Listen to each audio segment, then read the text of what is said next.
Okay,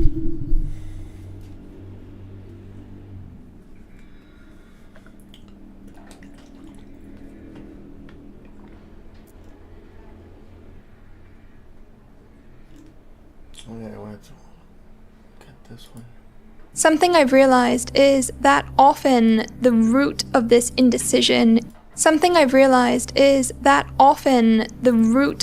indecision isn't perfectionism, it is fear. We are afraid of never realizing all we could be in life, so in hesitating to commit to anything because we think that maybe there's something better out there for us just waiting, we never actually commit to anything at all.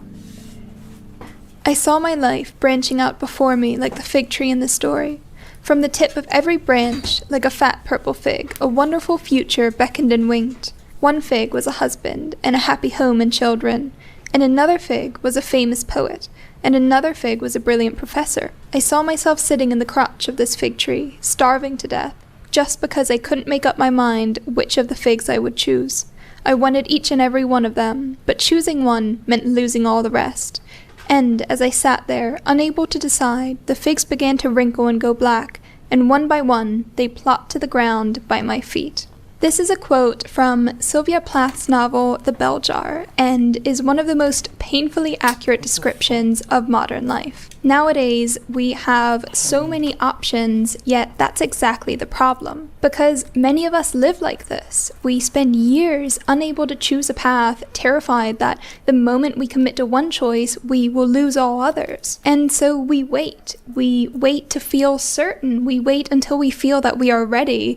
We are always waiting for some ideal that will never show up. And meanwhile, the years pass by anyway. This is what makes the metaphor of the fig tree so painful, because the problem isn't that the narrator of the story, Esther, lacks possibilities, it's that she has too many. Each of these figs that she describes represents a different future, a different identity or life that she could have lived. But the tragedy is that she cannot bring herself to choose, because choosing one life means giving up all of the others. And I believe that many of us are living life with the same kind of mindset. We live in wait, thinking that there is some perfect choice or perfect path for us out there. And we are always looking for this, whether it's in our career, relationships, or passions that we pursue. We are always looking for the one perfect choice in everything. But by waiting for so long, life passes us by. So instead of actually living our lives, we find ourselves in a position where we are endlessly analyzing everything, every choice we make from the outside, trying to make the perfect decision before we actually allow ourselves to start living. But the problem is that life doesn't pause while we hesitate. The years are still passing by as we grow older, and eventually that feeling of always longing for an ideal turns to dread, because we know that we are running out of time. Something I've realized is that often the root of this indecision isn't perfectionism, it is fear. We are afraid of never realizing all we could be in life, so in hesitating to commit to anything, because we think that maybe there's something better out there for us just waiting, we never actually commit to anything at all. Naturally, committing to one path means accepting limitation. It means accepting that we cannot become every possible version of ourselves.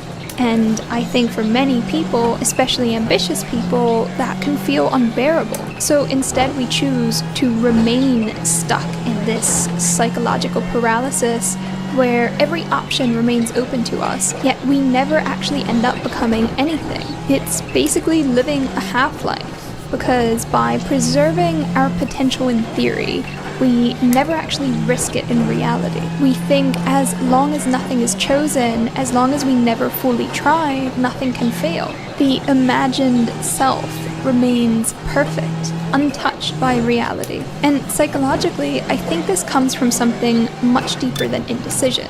It is a fear of life itself, because real life always demands a lot from us. It demands consistency, commitment, responsibility. It is extremely uncomfortable, and whatever life you want to build, it is going to cost you your old one. And a part of us naturally resists that. Now, Carl Jung describes this pattern through the archetype of the puer aeternus, which is the eternal child.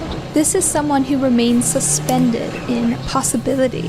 They are full of dreams, imagination, and potential, but terrified of fully taking part in life and having that potential challenge. That's because as long as life remains imagined, it can never disappoint us.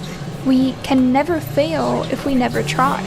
But the other side of that is that if we never try, we will never live. The condition of the puer can be described as a general fear of life and avoidance of responsibility. They will always have one foot in, one foot out. And it's by always keeping that one foot in the realm of possibility that they are always waiting for the perfect conditions. It looks like a constant hesitation in all choices. They're always wondering, is this the one? Is this the perfect career for me? Is this the perfect relationship? Is this the perfect life path? And ultimately, the problem is that because of this hesitation, they never commit to anything long enough to actually be successful in it. This can be disguised as perfectionism, but what it really is a protection against imagined failure. It is that very belief that if I never fully try, I can never fail. And the sad thing is that the puer is often full of ideas and potential and inspiration, but often never gets to realize it in the world. They can spend their whole lives in this state of hesitation and waiting for an ideal. This way, the imagined self can still become anything. Everything is a maneuver to stay in this stagnant fantasy and avoid reality, because reality threatens this very fantasy, because it demands proof, it demands that we fail and learn from our experiences, and instead of just imagining ourselves already living the ideal version of all of these different lives, we actually have to put in the uncomfortable work to get there. So in that sense, I find it's understandable. It makes perfect sense. If we can just imagine the life we want to live and we can feel a similar sense of joy or even pride in that, then why face reality?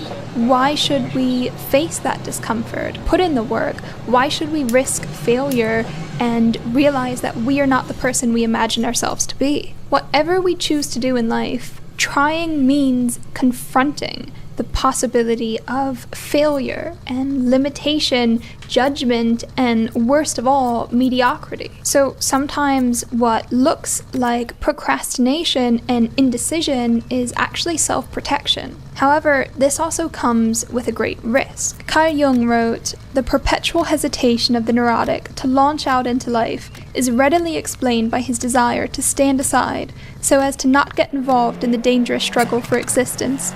But anyone who refuses to experience life must stifle his desire to live."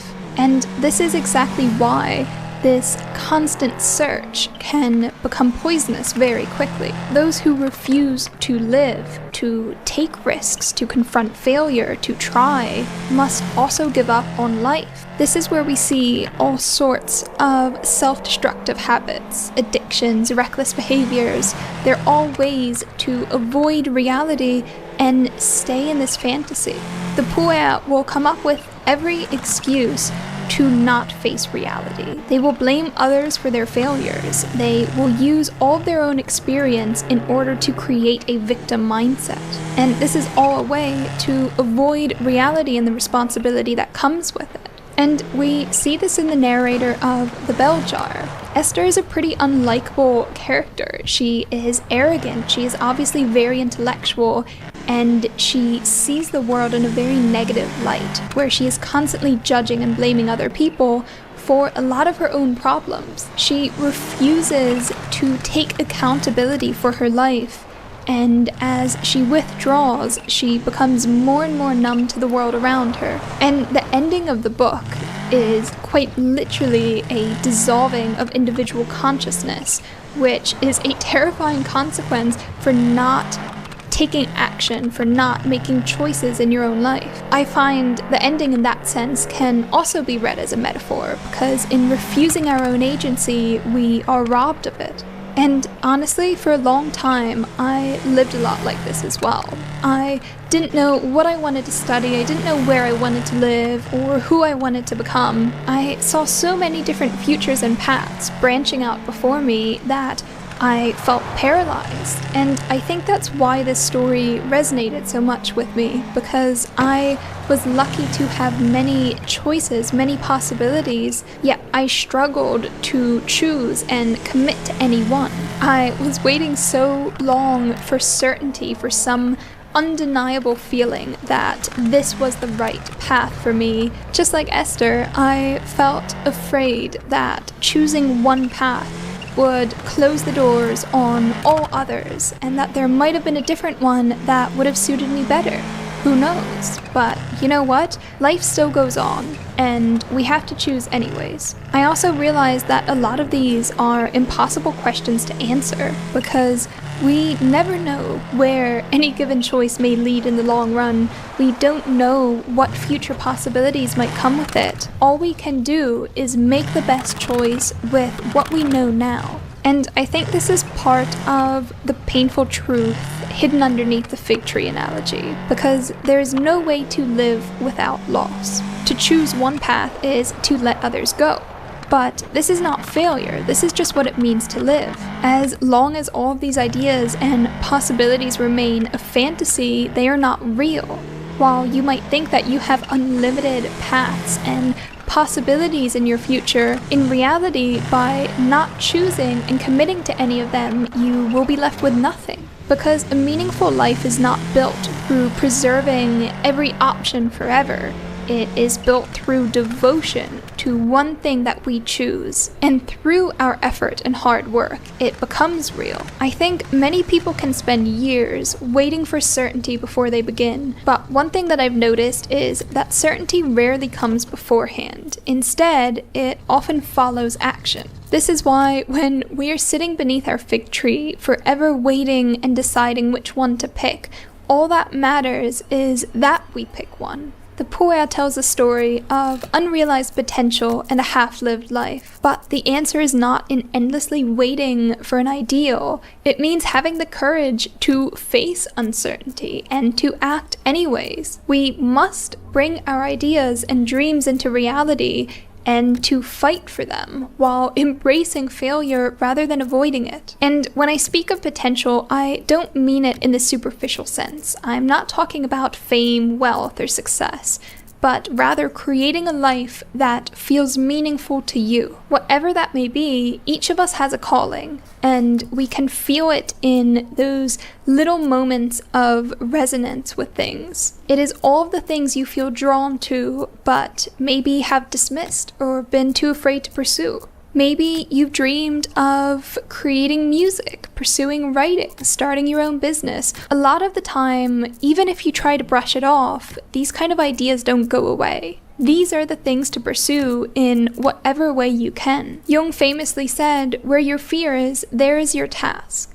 This means that often the things we are most afraid to do are the things we are meant to do in life, because it's where we are going to grow the most, and it is where we will find the most meaning. Another way to look at this is by asking yourself, what would you most want to do if you weren't afraid? If you knew you could not fail, what would you choose to do? The answer to the problem with the fig tree is not certainty, it is courage. We aren't actually waiting for perfection or certainty, because if you think about it, what is the point of that? If we are perfect, then what? We can avoid failure, we can avoid making mistakes, judgment from others, a hit to our imagined greatness. So what? None of that actually matters. To live means making choices and living with the consequences. I really believe there's no such thing as the right choice. Whatever choice you make, you must make it the right choice. It takes courage to make choices that define us and to commit to them despite not having certainty. I've been waiting for certainty for years, and I'm starting to think that there's no such thing. But what I do know is that if I keep waiting without making choices that will allow me to live my life, then I won't be living at all. Then I'm wasting the few years we have to actually do the things I want in life. So instead of trying to look at it as finding the right choice, the best path we can take in life, we need to instead learn how to act without certainty. That is what's going to take us far in life. In the end of the story, Esther is starved of life because she could not choose her fig. But maybe the tragedy isn't that she would lose all of these other futures, it's that she believed she could have them all. We have to remind ourselves that more figs will grow from the ones that we pick.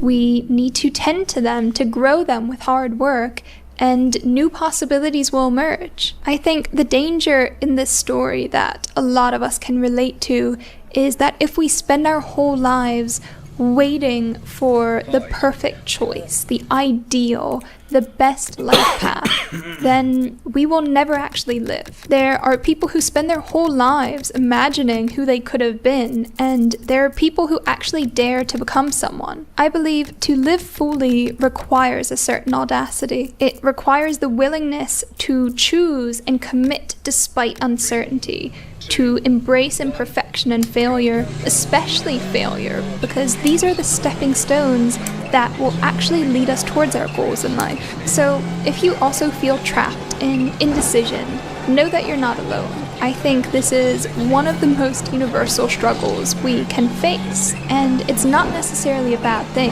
It shows discernment, but that is only of value if we also know how to act. Perfectionism and procrastination are nothing but tools we use to avoid facing reality, to avoid having to prove our potential to ourselves. We are so afraid that if we actually try and fail, that it means we can never live our dreams. But that's not the best way to think about it. Personally, I'm a big believer that whatever we can set our minds to, with enough time we can achieve it. But it will absolutely require a lot of failure. But that isn't a hit to your self-worth or the potential that you envision in your mind. It is rather the very lessons that you need to learn in order to get there. Failure is nothing. It is a step forwards, a proof of your effort. The more you fail, the closer you will get to your goals. Imagine reaching the end of your life. Would you rather know that you gave it your all, or feel regret that you never fully tried? That you will never know what you could have become if only you had committed yourself fully to it. So, to sum things up, take the leap. It doesn't matter what you choose, it only matters what you make of it. Maybe no choice will ever feel completely certain. Maybe any life we choose will require the loss of other possible lives. But the years pass anyway. And personally, I would rather fail at attempting to become something real rather than spending my whole life preserving the fantasy of who I could have been. But thank you so much for watching. I'd really love to hear your thoughts on this topic as well, because I believe every one of us shares this same struggle. This video has just been some of my own thoughts on the topic, which I hope will help. Thank you so much for watching, and I'll see you next time. Bye. Was philosophy always meant to be practically applicable, or is that some modern reinterpretation? Ah, that's a Joe question. Oh, well, I mean,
Oh my god.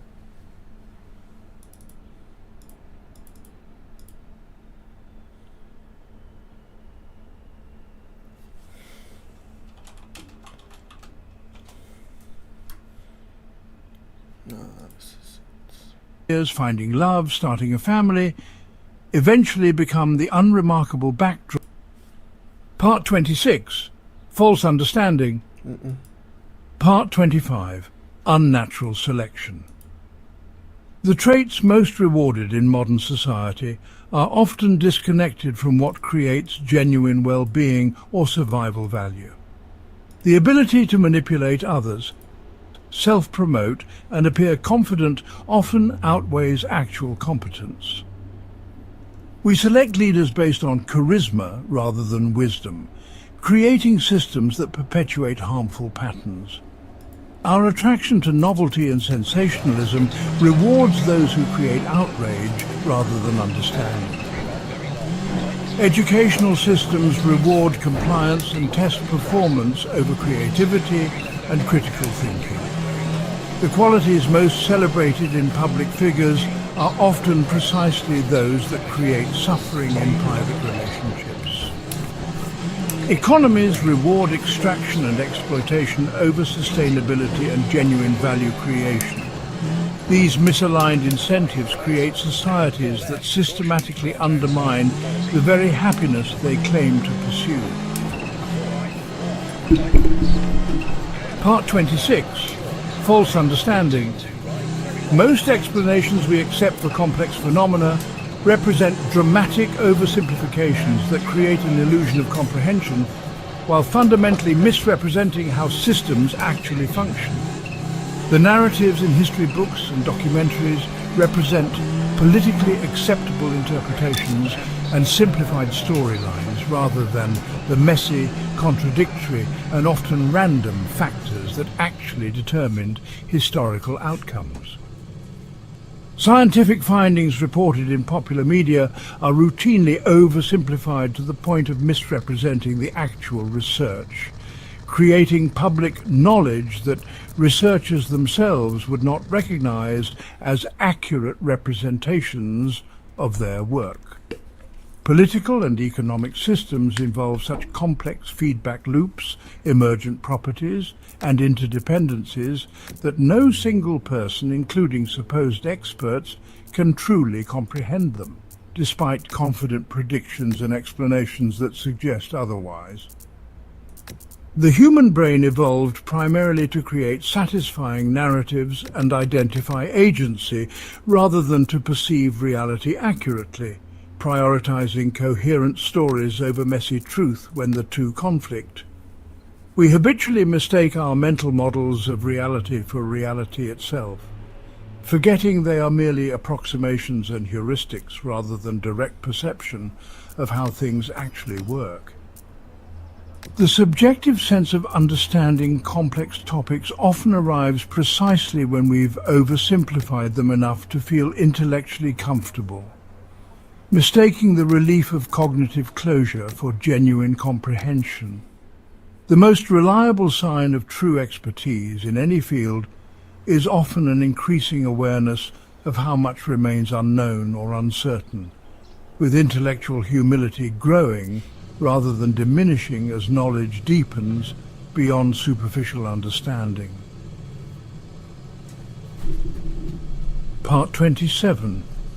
The constraints of language. The most profound human experiences consistently lie beyond the capacity of language to express them, creating an unbridgeable gap between lived experience and our ability to communicate it to others. Words create a comforting illusion of shared understanding, while actual experiences remain fundamentally private and incommunicable, approximated through metaphor and description, but never fully conveyed regardless of eloquence. The limits of your vocabulary literally constrain what thoughts you can formulate clearly and share with others, creating boundaries to consciousness itself determined by linguistic tools available in languages you happen to speak. Different languages enable fundamentally different perceptions and cognitions of reality through their grammatical structures, available distinctions, and conceptual frameworks, creating worldviews that cannot be perfectly translated between linguistic systems. The most important truths in human experience about love, consciousness, suffering, meaning, or beauty are precisely those that words most dramatically fail to capture adequately, creating a painful gap between understanding and expression. We frequently mistake the map of language for the territory of experience, believing we've shared something when we've merely exchanged symbols that point toward experiences that remain fundamentally private and unique. Two people can use identical words while meaning entirely different things based on their unique experiential references, creating an illusion of connection while actually talking past each other despite apparent agreement. The fundamental loneliness of human existence stems partly from this inherent limitation of language. Our primary tool for connection fails precisely when we most need it to bridge the gap between separate consciousnesses. Part 28. The Fiction of Consistency. The sense of being a single, coherent person with consistent traits, beliefs and values across time represents a narrative fiction maintained through selective attention and memory rather than reflecting psychological reality. Most people simultaneously hold numerous contradictory beliefs and values that would create cognitive dissonance if examined together, but compartmentalization and context-dependent activation allow these contradictions to coexist without awareness. Your personality changes significantly in different contexts, with family versus friends versus authority figures versus romantic partners. Each version experienced as authentic in the moment, despite their sometimes dramatic differences in expressed traits and values. The principles and certainties you currently consider core to your identity have likely changed substantially several times throughout your life already, with past versions of yourself holding equally strong convictions about beliefs you now reject completely. Your past self would likely be unrecognizable or even objectionable to your current self if you could actually meet across time, holding values, dreams and beliefs that might now seem naive, misguided or even reprehensible from your current perspective. The stories you tell about your motivations and reasons are often post hoc justifications for behaviors and choices driven by unconscious processes, social pressures or situational factors you either cannot access or prefer not to acknowledge. Psychological research consistently demonstrates there is no single, authentic you waiting to be discovered. Only temporary configurations of traits, tendencies and beliefs activated by specific situations and relationship contexts. The narrative continuity we maintain through life stories and identity claims masks the fundamental discontinuity of consciousness and selfhood, creating an illusion of consistency that provides psychological comfort but poor predictive value about our actual behavior across contexts. Part 29. The Myth of Arrival. We persistently pursue goals believing their achievement will bring lasting satisfaction, only to discover upon reaching them that accomplishment creates temporary pleasure, quickly replaced by emptiness and new strife. The promotion, relationship milestone, recognition or acquisition longed for changes nothing fundamental about our condition once obtained, providing brief satisfaction before becoming the new normal from which further desires emerge. The hedonic treadmill quickly resets expectations after each achievement, returning us to baseline happiness or dissatisfaction levels, regardless of objective improvements in circumstances or accomplishments.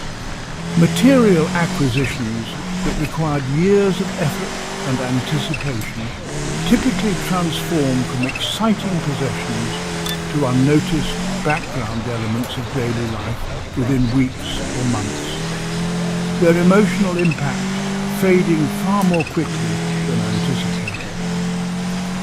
Each milestone achieved simply reveals the next horizon of desire, creating an endless cycle of striving in which fulfillment remains perpetually just beyond reach, despite continuous achievement and acquisition. The "I'll be happy when" mindset ensures happiness remains perpetually located in the future rather than the present, creating a lifetime of striving without a rival at the contentment we imagine awaits after just one more accomplishment. Even dramatic life changes that required years of effort, moving countries, changing careers, finding love, starting a family, eventually become the unremarkable backdrop of daily experience rather than sources of ongoing fulfillment or excitement. The anticipated arrival at some final state of contentment, once certain conditions are met, represents perhaps the most persistent and self-defeating human delusion, one that each generation discovers anew despite its predictable disappointment. Part 30. The weight of choice. The freedom to choose in modern life often creates anxiety rather than happiness. Each decision carries the burden of responsibility for outcomes and regret for paths not taken. Studies show that too many options often lead to decision paralysis or decreased satisfaction with choices made. The constant pressure to optimize every decision, from careers to breakfast cereals, creates endless second-guessing. We are haunted by the imagined perfect choices we might have made with perfect information. Social media shows us countless alternative lives we could be living, increasing dissatisfaction with our actual lives. Many people secretly long for simpler times, with fewer choices but clearer paths and expectations. The burden of creating a meaningful life through conscious choice is heavier than most acknowledge. Part 31. The audience effect. Much of what we do is performed for an imaginary audience that exists mainly in our minds. We curate social media personas for viewers who rarely notice or care about our carefully crafted images. The embarrassing moments we obsess over are quickly forgotten by everyone except ourselves. Most people are too concerned with their own performance to pay close attention to yours. The harsh inner critic that evaluates your every action speaks in a voice only you can hear. We imagine others judging us far more harshly and frequently than they actually do. Hours spent perfecting details often go completely unnoticed by the very people meant to appreciate them. The freedom that comes with realizing how little others think about us is both liberating and lonely. Part 32. The reality of randomness. Lives are shaped by random events far more than by careful planning or personal merit. Being born in a particular time, place and family determines more of your outcome than your choices ever will. Successful people rarely acknowledge how much of their achievement depended on fortunate timing and circumstances. A single random encounter, accident or opportunity often changes life trajectories completely. Identical efforts produce wildly different results based on factors entirely outside individual control. The comforting belief in meritocracy persists despite overwhelming evidence that luck plays the dominant role. Our need to believe in causality and justice makes accepting the role of randomness deeply uncomfortable. The randomness of suffering and reward undermines most conventional moral frameworks and life philosophies. Part 33. The limitations of empathy. True empathy, across significant differences in experience, may be impossible rather than merely difficult. We can never truly know what it is like to be another person, despite our best efforts at understanding. Our attempts to imagine others' experiences are limited by our own perceptual and conceptual frameworks. The claim to understand another's suffering can sometimes minimize rather than honor their unique experience. Empathy tends to flow more easily toward those who resemble us, creating systematic blind spots. The mind's natural tendency is to project its own experiences rather than truly perceive others' realities. Our capacity for empathy is further limited by attention spans and emotional bandwidth. The ideal of universal empathy may be noble but remains fundamentally unachievable given human limitations. Part 34. The self-deception of memory. Your most confident memories are often the least reliable, particularly those with strong emotional content. Studies repeatedly show that eyewitness testimony, though given with certainty, is frequently wrong in critical details. The stories you tell about your past are continuously edited to maintain your current self-image. Memories of trauma are particularly subject to distortion, fragmentation, or complete repression. We remember our own virtuous actions and others' flaws, while forgetting evidence that contradicts these narratives. The certainty with which a memory is held has almost no correlation with its accuracy. Even flashbulb memories of significant events show substantial inaccuracies when checked against records. The self constructed from these unreliable memories stands on a foundation of creative fiction rather than fact. Part 35. The opacity of others. We never truly know the people closest to us, despite years or decades of intimate connection. Even long-term partners keep thoughts, feelings, fantasies and regrets hidden from each other. Children conceal significant aspects of their lives from parents who believe they know them completely. Friends present carefully edited versions of themselves, revealing different facets to different people. The internal experiences of others remain fundamentally inaccessible, regardless of their attempts to describe them. Most people maintain private thoughts they will never share with anyone, taking them to the grave. The person you think you know best might be the one who has most successfully hidden their true self from you. Complete transparency would likely make most relationships impossible rather than more authentic. Part 36. The persistence of suffering. Despite technological progress, the fundamental sources of human suffering remain unchanged for millennia. Loneliness, rejection, loss, jealousy and fear trouble us exactly as they troubled our ancestors. Modern conveniences have eliminated many physical hardships while creating new psychological ones. Social media connects us while creating unprecedented opportunities for comparison and inadequacy.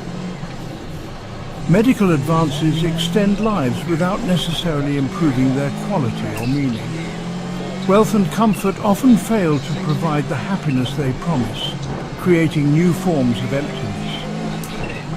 The suffering that comes from being a conscious, mortal being cannot be eliminated by external progress. Each generation discovers anew that material solutions cannot resolve the essential human predicament. Part 37. The fragility of identity. Your sense of self can be dramatically altered by seemingly minor physical or chemical changes. A small brain injury, hormone imbalance, or medication can transform personality, values, and capabilities. The continuity of identity you take for granted depends entirely on the fragile consistency of your brain's functioning. Conditions like dementia reveal how the self can unravel when memory and cognition deteriorate.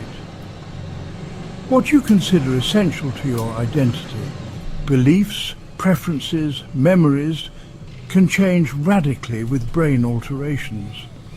The illusion of a stable self persists, despite evidence that we are constantly changing physically and mentally. The boundary between you and not you is far less clear than everyday experience suggests. The self you defend so vigorously is ultimately as fragile as the tissue that creates it. Part 38. The Cost of Civilization. The comforts of modern life have been purchased at the price of connection to natural rhythms and processes. We live increasingly disconnected from the sources of our food, water, energy and material goods. The convenience of urban life separates us from the cycles of seasons, weather and wildlife. Most modern humans rarely experience true darkness, silence or wilderness. Skills that sustained humans for millennia, growing food, making shelter, finding water, are now specialized knowledge. The autonomy and resilience that characterized human communities has been traded for efficiency and convenience. Few people could survive if the complex systems supporting modern life were to suddenly disappear. Our dependence on these systems creates a vulnerability unknown to our more self-sufficient ancestors. Part 39. The inevitability of loss. To love anything or anyone is to guarantee eventual loss and grief. Every meaningful connection we form will end through death, change or separation. The deeper the love, the more profound the pain when it is broken by loss. Parents who deeply love their children must eventually watch them suffer in ways they cannot prevent. The places that formed us change or disappear, becoming accessible only through increasingly unreliable memory. Objects imbued with emotional significance break, wear out, or are lost, taking pieces of our history with them. The capacity to love despite knowing it ends in loss may be the greatest human courage. Our attempts to protect ourselves from this inevitable pain often prevent us from fully living. Part 40. The limitations of justice.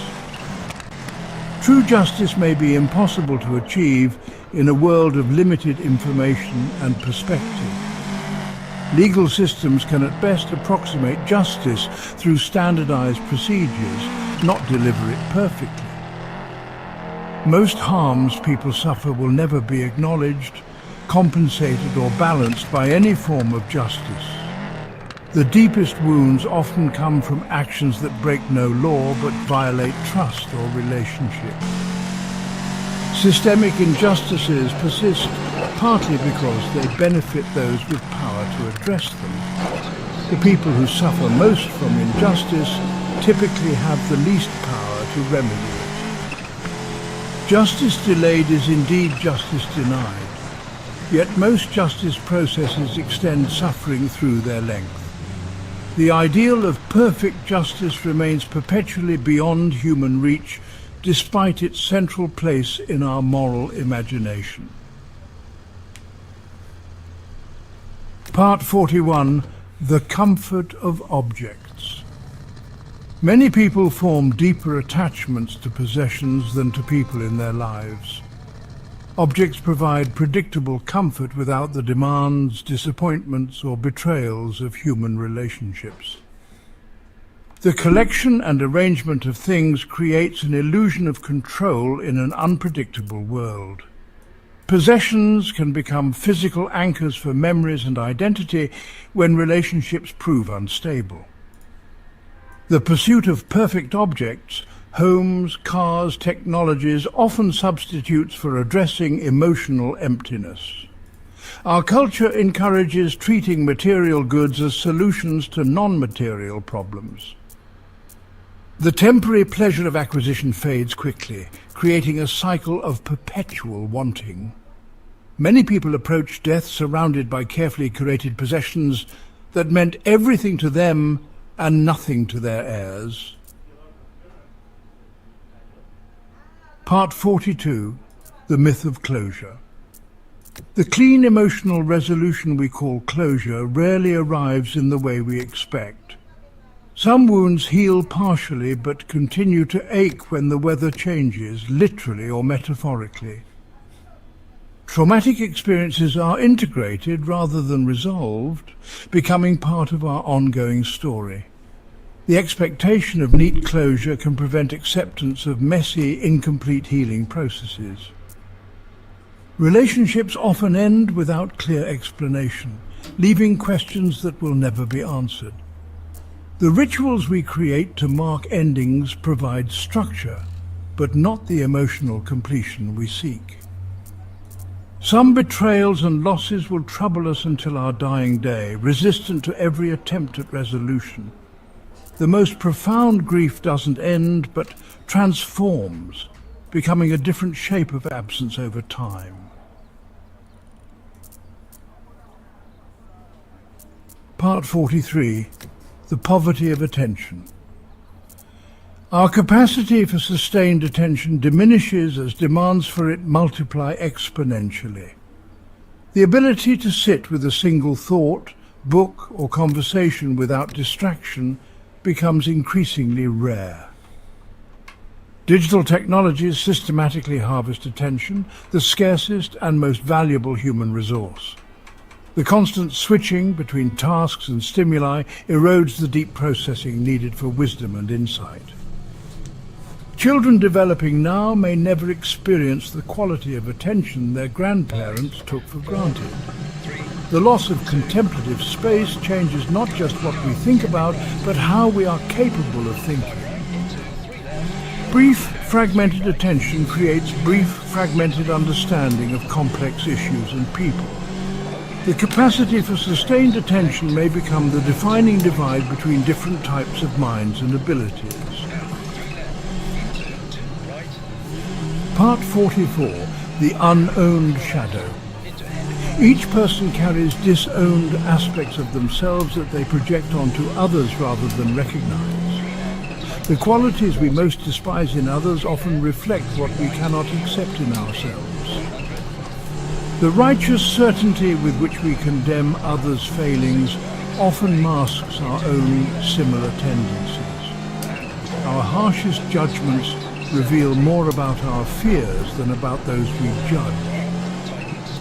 The energy devoted to identifying others' flaws often serves to distract from painful self-awareness. Entire political and social movements can function as collective projection of unacknowledged shadows. True self-knowledge requires facing precisely those qualities we most want to disown or deny. The shadow grows more powerful and problematic the more completely it remains unconscious. Part 45. The Loneliness of Leadership. Those in positions of responsibility often experience profound isolation they cannot share with others. Leaders must make decisions affecting many lives while bearing the weight of uncertainty alone. The person everyone turns to for guidance often has no one to turn to for their own support. Parents, executives and community leaders alike carry burdens they cannot fully explain to those who depend on them. The appearance of confidence must be maintained even when doubt or fear is overwhelming internally. Those who follow rarely understand the cost of leadership on those who bear its responsibilities. The higher one rises in any hierarchy, the fewer true peers remain with whom experiences can be honestly shared. The loneliness of leadership represents a cost rarely acknowledged in discussions of power and authority. Part 46. The illusion of understanding.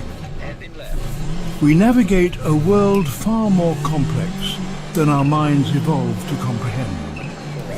The patterns and causes we perceive are often simplifications our brains create to manage overwhelming complexity. Most explanations for why things happen represent post hoc narratives rather than accurate causal models. The feeling of understanding often comes precisely when we've oversimplified enough to feel comfortable. Even experts in narrow fields can rarely predict outcomes in complex systems with reliable accuracy. Our conviction that we understand tends to increase with distance from actual knowledge of a subject. The maps we use to navigate reality, mental models, theories, beliefs, are always dramatic simplifications. True wisdom may lie in embracing the limitations of human understanding rather than denying them. Part 47. The End of Wonder. As we age, the capacity for genuine wonder and awe diminishes for most people. The fresh perception that makes childhood magical gradually fades into habitual seeing and categorizing. Knowledge and explanation, while valuable, often replace the direct experience of mystery and wonder. The world becomes increasingly familiar, mapped and expected, rather than surprising and marvelous. Professional expertise can narrow perception to focus only on what is relevant to known frameworks. The beginner's mind, open to possibility and amazement, becomes increasingly difficult to access.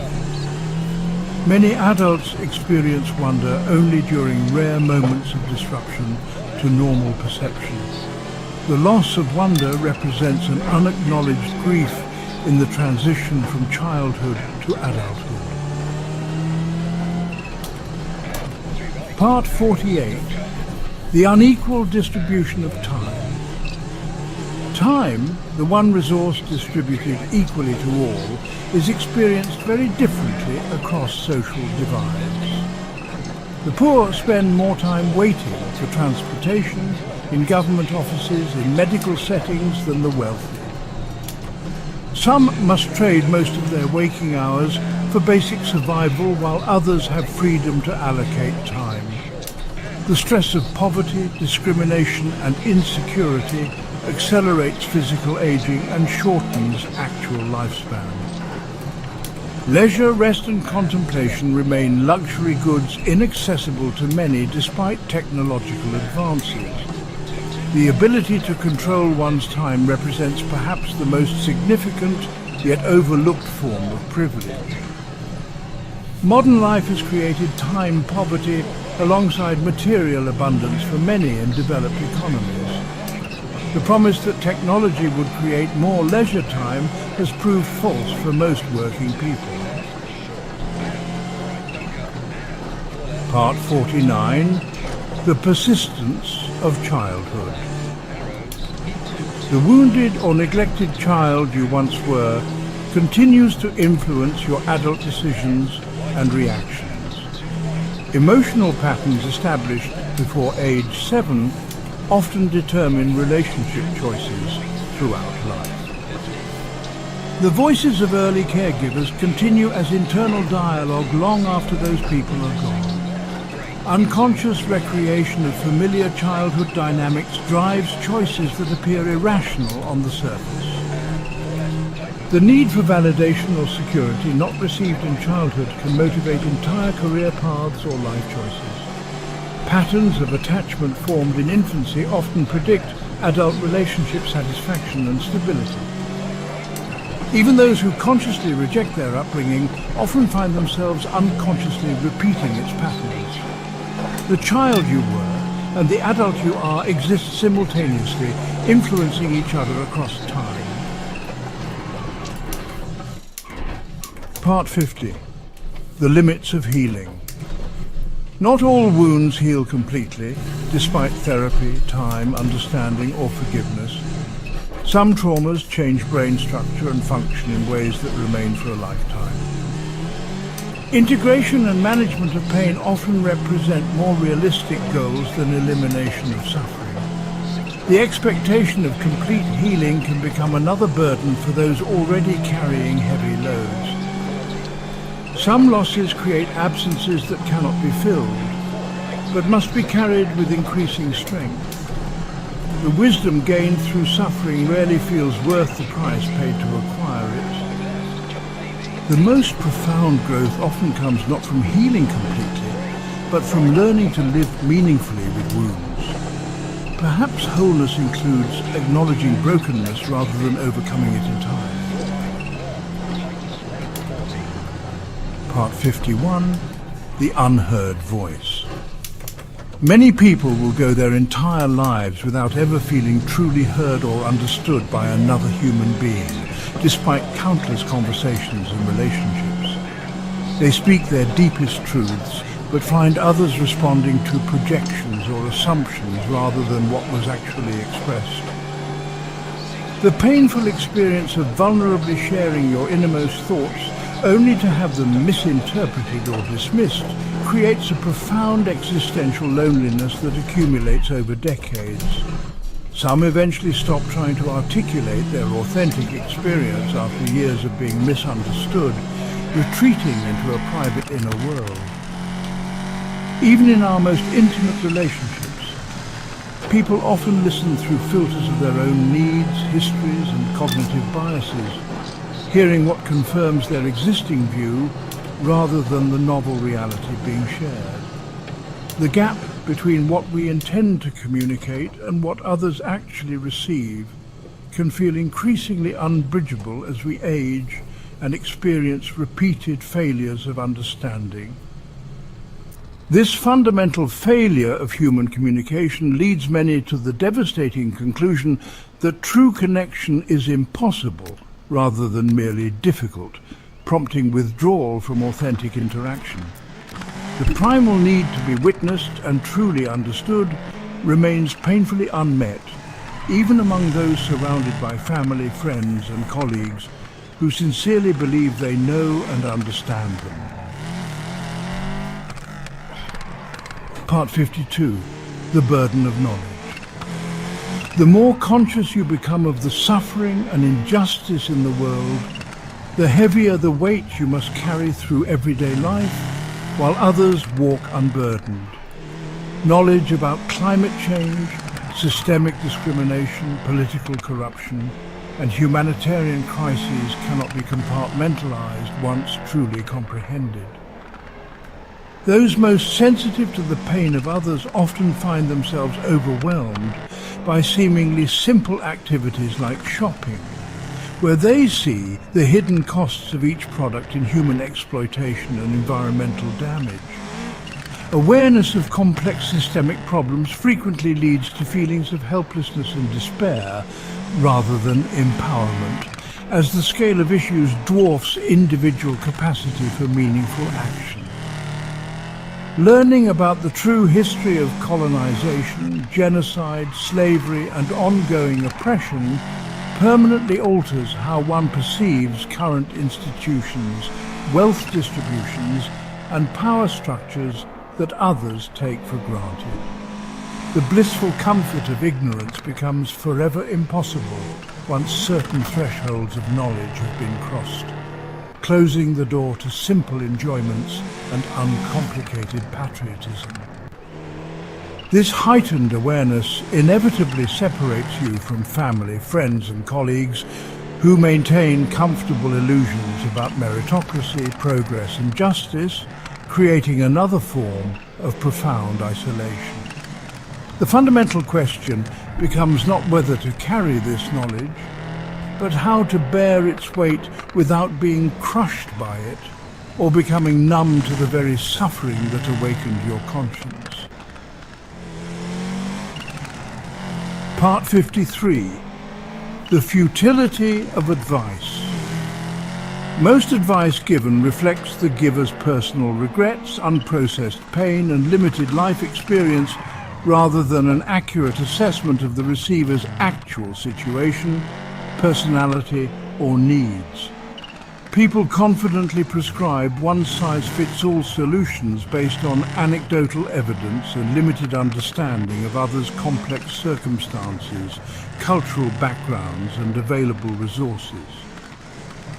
The specific context, personality traits, privilege, timing, and support systems that made a solution work for one person are rarely transferable to another situation, rendering most advice practically useless. Well-meaning guidance often serves primarily to make the giver feel wise, helpful, and in control, rather than to actually address the nuanced challenges facing the person supposedly being helped. The most valuable insights typically come through direct personal experience, trial and error, and natural consequences, rather than through others' instructions, warnings, or second-hand wisdom. Each person must ultimately discover their own truths through lived experience and reflection, regardless of how much guidance they receive or how accurate that guidance might actually be. The painful irony is that by the time we truly understand something important about life, those who might benefit from our knowledge are usually unwilling or unable to truly hear it, continuing the cycle of each generation repeating similar mistakes. This creates a tragic situation where human wisdom accumulates individually but transfers between people and generations with tremendous inefficiency and loss, forcing the same painful lessons to be relearned repeatedly. Part 54. The Illusion of Specialness. Despite our deep conviction of personal uniqueness, most of our thoughts, feelings, desires, and life trajectories follow predictable patterns shared by millions of others. The belief that our suffering, love, creativity, or insight is somehow exceptional provides comfort while blinding us to our profound commonality with others. Parents gaze at their newborns, believing them exceptional and destined for greatness, when statistically most children will live ordinary lives, facing the same challenges as countless others. Our most private thoughts and secret desires, which we believe make us unique or perhaps deviant, are experienced by millions of others who similarly keep them hidden. The personal narratives we construct to explain our life choices often disguise how our decisions are shaped by cultural scripts, economic forces, and biological imperatives beyond our awareness.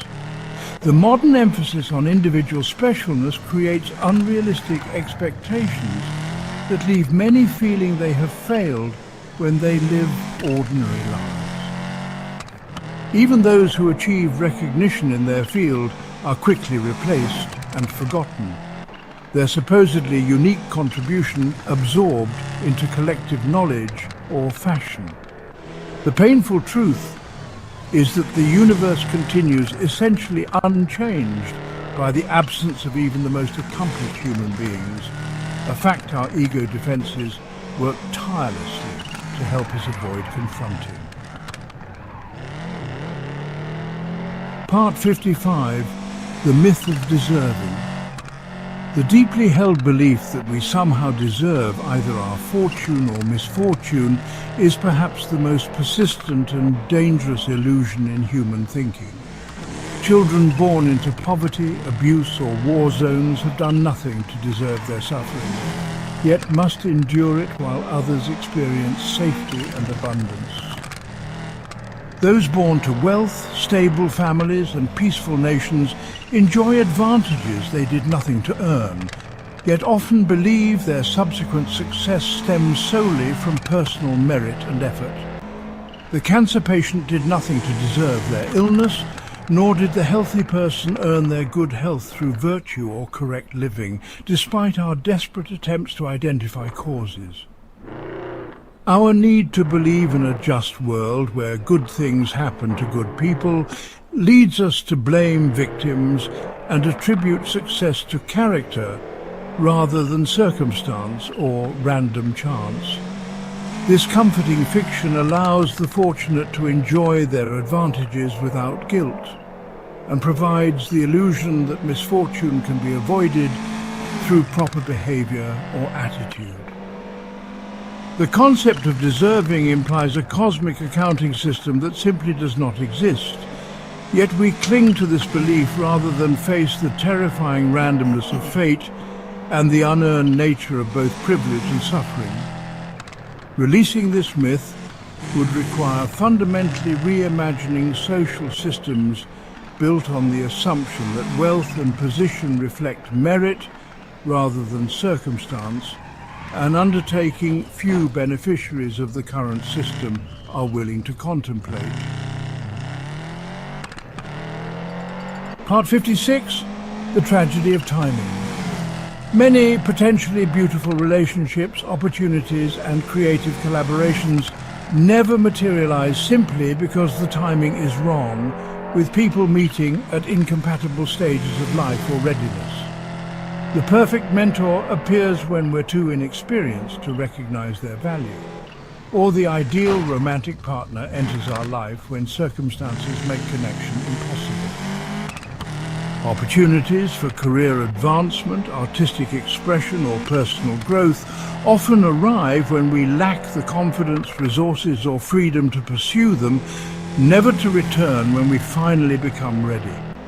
Parents often finally develop the wisdom, patience, and emotional maturity needed for skillful parenting only after their children have grown and left home. The experiences that would have transformed our understanding in youth arrive only in middle or old age, when established patterns are difficult to change and fewer years remain to implement new insights. Two people perfectly suited for each other cross paths when one or both are committed elsewhere, creating a lifetime of wondering what might have been. The insights that would have healed childhood wounds often come too late to repair damaged relationships with parents who have died or siblings who have become estranged.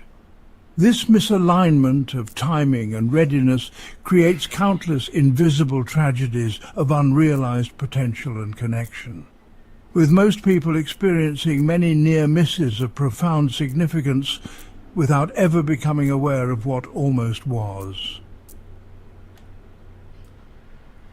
Part 57.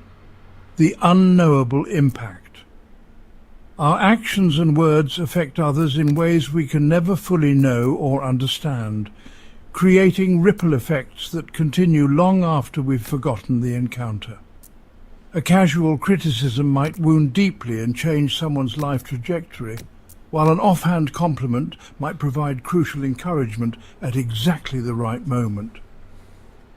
Parents make countless decisions that profoundly shape their children's development and future possibilities without knowing which choices matter most or how they'll ultimately influence outcomes. Teachers, mentors, and managers affect hundreds or thousands of lives without receiving feedback about their long-term impact, positive or negative, on those they briefly guided. The stranger you were rude to during a bad day might carry that interaction for years, just as someone else might remember your small kindness as a pivotal moment that restored their faith in humanity. Most of us will never know about the person who decided not to end their life because of our simple acknowledgement, or the child who developed a lifelong interest because of something we casually shared. This fundamental unknowability of our impact makes it impossible to accurately assess the value or meaning of our lives and actions, leaving us forever uncertain about whether we've helped or harmed more on balance. The most significant effects of our existence may be completely invisible to us, while the achievements we pride ourselves on might ultimately matter little in the grand scheme of things. Part 58. The Prison of Perception. Each of us lives trapped within our own perceptual system, never able to experience reality directly, but only through the heavily filtered and constructed model our brain creates. Based on their sensory processing, attention, past experiences and cognitive frameworks, we navigate not the world itself, but our brain's model of it, a simulation so convincing we mistake it for direct perception of objective reality. Cultural and linguistic frameworks further shape what we can notice, describe or consider important, creating perceptual worlds as different as the languages that help structure them. The limits of our sensory and cognitive systems create boundaries to understanding that no amount of education or effort can fully transcend. Even our most fundamental experiences of consciousness, time and causality may be constructions rather than direct perceptions of how reality actually operates. This biological prison of perception means we can never know what it is like to be another person or creature, nor can we ever access reality except through our species, specific and individually unique filters. Part 59. The Cost of Protection. The psychological defenses we develop to protect ourselves from pain often become the very barriers that prevent us from experiencing love, connection and growth. Walls built in childhood to shield us from rejection or abandonment remain standing in adulthood, keeping out not just potential harm but also potential intimacy. The emotional numbness that helped survive trauma becomes an inability to feel joy. The skepticism that prevented exploitation becomes cynicism that sees ulterior motives everywhere. Defense mechanisms that served valuable purposes during difficult times become outdated but persist through habit, preventing experiences that might heal the original wounds. Self-protective behaviors that seem rational in isolation create patterns that systematically undermine the very happiness and security they aim to preserve. The armor we construct piece by piece over years becomes so familiar we mistake it for our actual self, defending our limitations as though they were integral to our identity. The cruel irony is that our most destructive patterns often began as creative solutions to impossible situations, adaptive responses that outlived their usefulness but continue to operate on autopilot. We become the primary authors of our own unhappiness, unconsciously making choices that reinforce familiar pain while avoiding unfamiliar growth, all in the name of keeping ourselves safe from harm. Part 60. The Mirage of Understanding. The sense of comprehending complex phenomena, from climate systems to economies to human behavior, is often an illusion created by oversimplification and pattern seeking. Our brains evolved to create coherent narratives rather than to perceive statistical relationships or complex systemic interactions accurately. The explanations that feel most satisfying and complete are frequently those that most dramatically distort reality by reducing complexity to simple causes and effects. Even supposed experts in complex fields have been repeatedly shown to perform worse than simple algorithms when making predictions, despite their confidence in their sophisticated understanding. The more certain someone appears about the causes of complex events or the future of complex systems, the more likely they are oversimplifying to the point of fundamental misunderstanding. Right. We confuse familiarity with comprehension, believing we understand phenomena we can name and discuss without grasping their deeper mechanics. This illusion of understanding leads to dangerous overconfidence in addressing complex societal problems, ecological challenges, and economic systems, with interventions often creating unanticipated negative consequences. Perhaps true wisdom begins with acknowledging the profound limits of human comprehension rather than pretending we can fully understand systems that exceed our cognitive capacities. Part 61. The blindness of privilege. Those with the greatest advantages in society are typically the least able to perceive the systemic forces that benefit them, mistaking structural privilege for personal merit. The most fortunate believe they see the world clearly while being blind to the invisible systems of support that have shaped their opportunities since birth. People born into stable families, safe neighborhoods, and strong educational systems rarely recognize how these foundations, unavailable to many, create the platform for their achievements. The absence of obstacles is itself a profound advantage that remains largely invisible to those who have never had to overcome systematic barriers based on their identity or background. Those who have never faced discrimination struggle to believe the lived experiences of those who encounter it regularly, dismissing well-documented patterns as isolated incidents or misinterpretations. The comfortable assumption that the world is largely fair and meritocratic serves to justify existing hierarchies and absolve the privileged from examining their unearned advantages. This blindness is not a moral failing, but a cognitive limitation. We naturally normalize our own experience and struggle to truly comprehend realities we haven't personally encountered. Perhaps the most pernicious aspect of privilege is how it obscures itself from its beneficiaries, making genuine understanding across social divides one of the most difficult forms of human comprehension. Part 62. The limits of language. The thoughts we can think and the experiences we can share are fundamentally constrained by the languages available to us, creating boundaries to consciousness itself.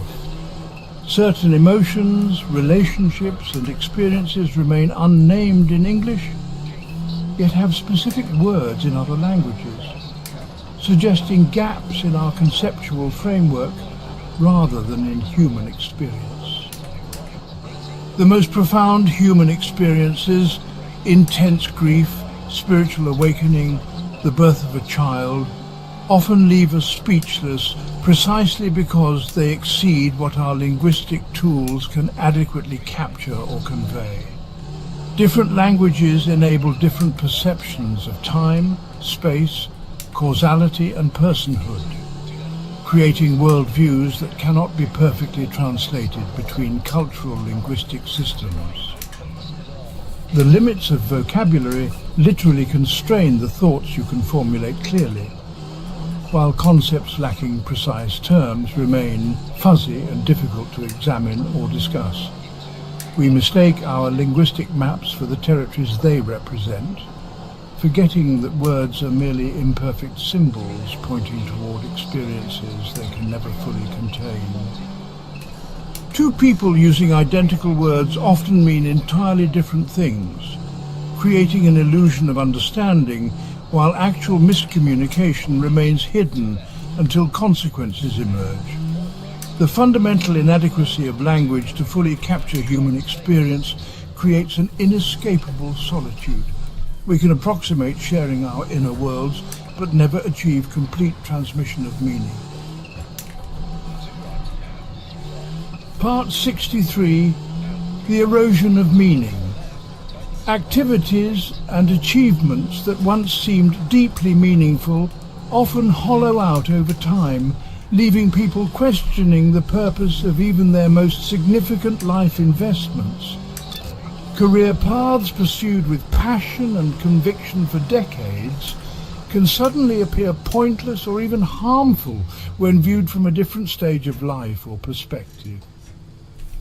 Religious and ideological frameworks that provided structure and certainty frequently collapse under the weight of lived experience, leaving former believers disoriented in a world without clear moral coordinates. Relationships entered with complete devotion sometimes deteriorate into formal arrangements, maintained for practical reasons rather than love or connection. The subjective sense of meaning is neurologically similar to other forms of pleasure that inevitably diminish with repetition and familiarity, requiring ever new sources of significance.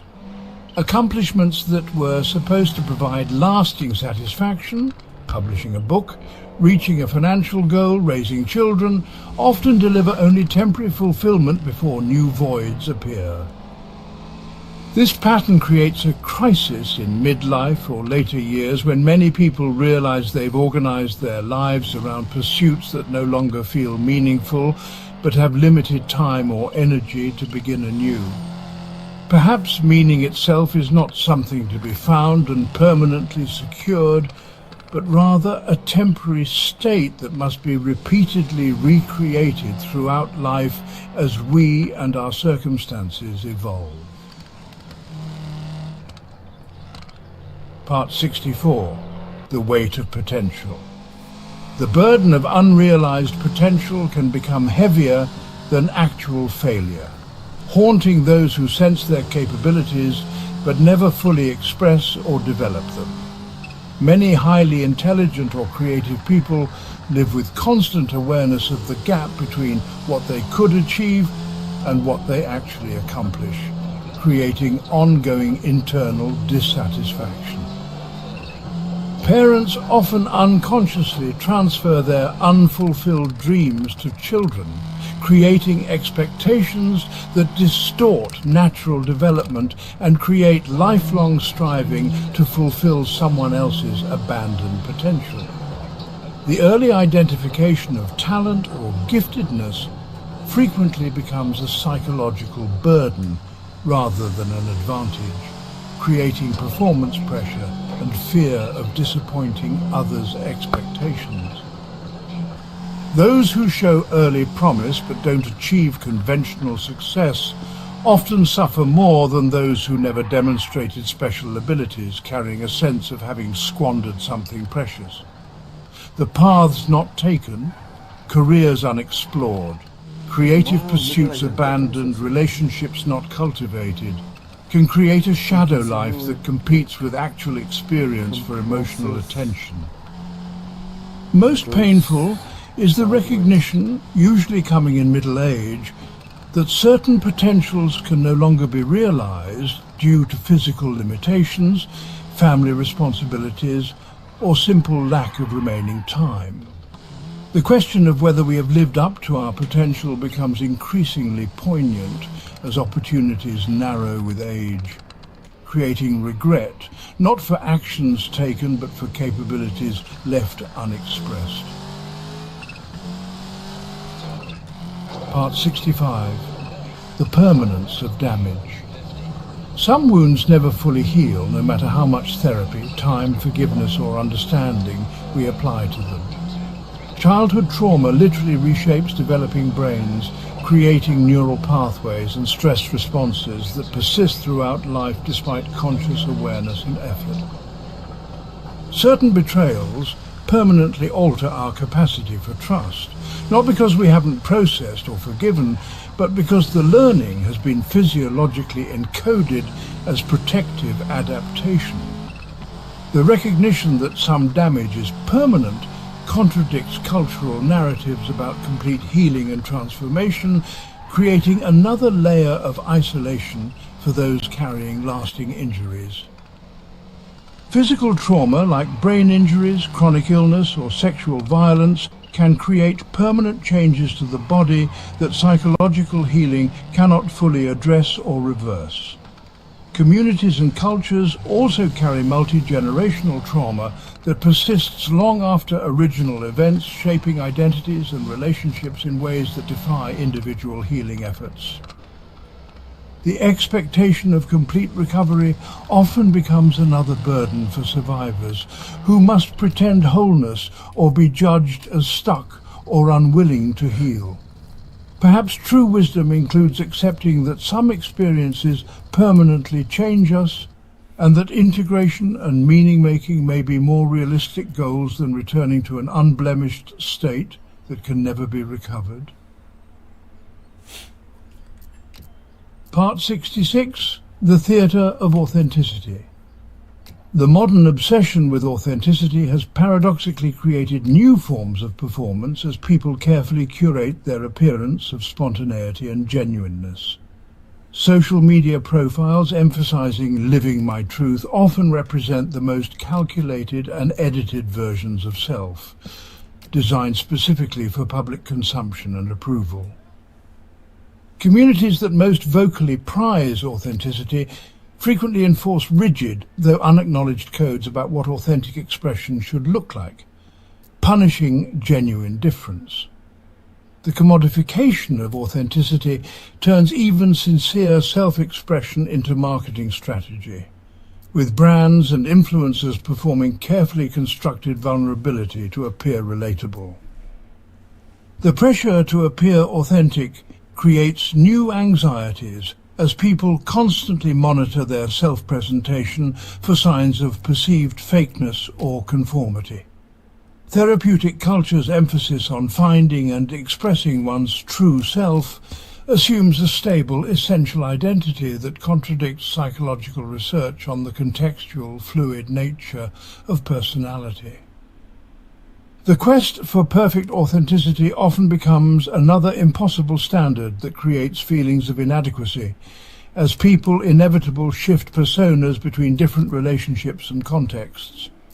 Perhaps true authenticity lies not in consistent self-expression, but in acknowledging the multiplicity of selves we all contain and the performative aspects inherent in all social interaction. Part 67. The persistence of evolution.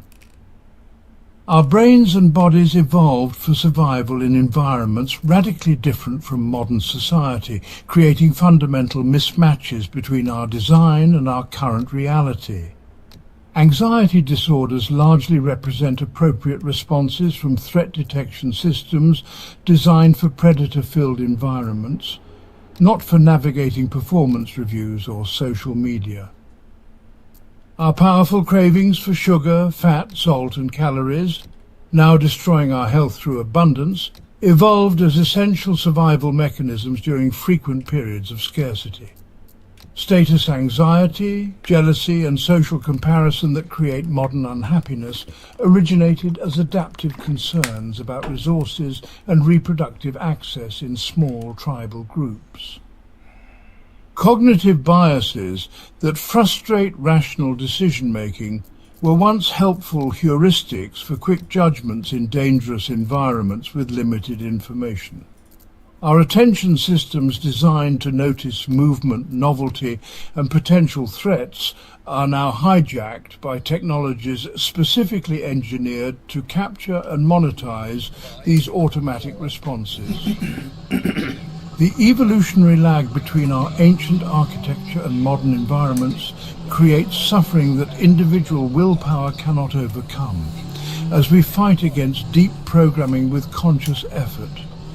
Many modern psychological problems represent normal responses to abnormal conditions rather than individual pathologies, raising questions about adapting environments to humans rather than expecting humans to overcome their evolutionary design. Part 68. The loneliness of growth. Personal growth often separates us from loved ones as we evolve beyond shared beliefs, values and patterns that previously connected us. Therapy, education, travel or spiritual practice can create profound shifts in perspective that make previous relationships feel increasingly shallow or constrained. Family members who remain in trauma patterns or limiting belief systems may resist or resent changes that implicitly challenge the worldviews or behaviors they still maintain. The recovery from addiction, codependence, or people-pleasing necessarily involves boundary changes that restructure or end relationships built on previous dynamics. Friends who shared formative experiences may grow uncomfortable when one evolves beyond shared coping mechanisms, inside jokes or perspectives that cemented early bonds. Partners may discover they've grown in different directions after years together, creating painful choices between authentic development and maintaining connection. The loneliest phase of growth often comes in the middle, when you've left old patterns behind but haven't yet found your new community of similarly evolved people. This isolation represents a necessary but rarely acknowledged price of personal development, creating a painful paradox where becoming more whole temporarily increases feelings of disconnection. Part 69, the opacity of history. Our understanding of history, both personal and collective, is fundamentally distorted by missing information, narrative simplification, and self-serving biases. Family stories passed through generations systematically omit shameful episodes, complicated nuances, and perspectives unflattering to narrator or audience. National histories emphasized in educational systems carefully construct narratives that support current power structures while minimizing contradictory evidence or perspectives. The overwhelming majority of human experience throughout history goes completely unrecorded, with written accounts representing primarily the perspectives of the privileged and literate. Even modern historical records capture only a tiny fraction of actual events, filtered through the biases of those who decided what was worth documenting and preserving. Our personal memories continuously reconstruct rather than replay past events, editing details to align with our current self-concept and understanding. Historical facts we consider established can be radically altered by new information or changing interpretations, suggesting our current certainties may prove equally fluid. This fundamental unreliability of historical knowledge means our understanding of how we arrived at the present, and thus our predictions about the future, rest on foundations far shakier than we typically acknowledge. Part 70. The isolation of intelligence. Exceptional intelligence often creates profound social isolation, as the highly intelligent person finds few who can truly understand their thinking or share their interests. Those with IQs more than 2 standard deviations above average frequently report feeling like aliens observing human behavior without being able to fully participate in normal social connection. Gifted children learn early to hide their abilities and dumb down their vocabulary to avoid rejection, creating lifelong habits of concealment and performance of normalcy. Complex, nuanced thinking gets misinterpreted as overthinking, contrarianism, or unnecessary complexity by those who genuinely cannot perceive the additional layers visible to more intelligent minds. The highly intelligent person's attempt to explain their perspective often meets with blank incomprehension or dismissal, creating recurring experiences of fundamental disconnection. Patterns, connections, implications, and possibilities obvious to the highly intelligent person remain invisible to others, creating frustration on both sides of the comprehension gap. This isolation often leads to depression. As evolutionary psychology suggests, intelligence evolved primarily for social problem solving, but now often impedes the very connection it was meant to facilitate. Perhaps the most painful aspect is being told repeatedly that one is making things too complicated, when in fact one is seeing complexity that actually exists, but remains imperceptible to others. Part 71. The acceleration of time. The subjective experience of time passing speeds up dramatically as we age, with decades seeming to pass as quickly as years once did in youth. This acceleration is not merely perception, but relates to neurological changes and the decreasing percentage each time unit represents of our total lived experience. Children's summers feel endless, while retirees find years blurring together, creating a cruel irony where time moves fastest precisely when we become most aware of its finite nature. The novelty that expands subjective time diminishes with age as experience is increasingly pattern matched to established neural pathways rather than creating new ones.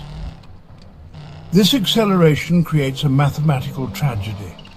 The second half of life subjectively passes more than twice as quickly as the first half, even before considering diminished energy and health. Routine and familiarity further compress subjective time, with years in the same job or relationship sometimes leaving fewer distinct memories than months of travel or new experiences. By middle age, many people experience a distressing sense that life is suddenly racing toward its conclusion after seeming nearly unlimited in youth. This acceleration means the subjective experience of aging is not linear but exponential. Each passing year feels shorter than the one before it, creating increasing urgency as the end approaches. Part 72. The unequal distribution of suffering. Suffering is distributed as unequally as wealth, with some individuals and groups bearing burdens that would crush others who never experience similar pain. Some children endure more trauma before age 10 than others will face in an entire lifetime, creating fundamentally different developmental trajectories and adult capacities. The lottery of birth determines vulnerability to war, famine, violence, discrimination and preventable disease, with no cosmic justice system ensuring equal distribution of hardship. Even within families, some members endure targeted abuse while siblings in the same household remain relatively unscathed, creating widely divergent life outcomes. Those already suffering often experience pile-on effects as initial disadvantages create cascading consequences. Poverty leads to poor nutrition, leads to health problems, leads to educational struggles, leads to limited employment. The common platitude that we all have our struggles falsely equates fundamentally different magnitudes of suffering, minimizing catastrophic burdens while elevating minor inconveniences. The capacity to bear suffering itself varies tremendously between individuals based on genetics, early attachment and developmental support, meaning identical circumstances impact people with drastically different severity. Perhaps most disturbing is how this unequal distribution trains some to expect and tolerate suffering, while others develop the expectation that pain is abnormal and should be immediately alleviated, creating different relationships to the inevitable difficulties of existence.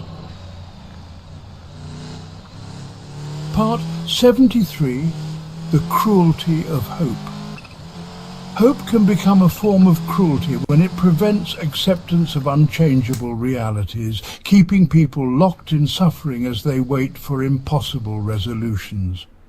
Terminal patients and their families often endure additional suffering through false hope rather than using limited remaining time for meaningful closure and presence. Relationships drag on for years or decades past viability.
were divine punishment for their wickedness or whatever.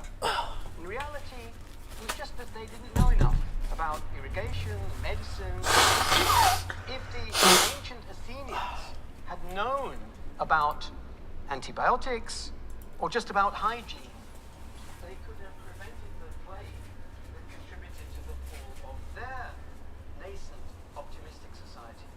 And if they had, then as Carl Sagan speculated, we might now be at the start, and technology would be regulating trivialities like the planetary climate as automatically as it's now regulating the temperature in this room. All those civilizations who believed that their famines and droughts and disasters were divine punishment for their wickedness or whatever. In reality, it was just that they didn't know enough about irrigation, medicine, and so on. If the ancient Athenians had known about antibiotics or just about hygiene, they could have prevented the plague that contributed to the fall of their nascent optimistic society. And if they had, then as Carl Sagan speculated, we might now be at the start, and technology would be regulating trivialities like the planetary climate as automatically as it's now regulating the temperature in this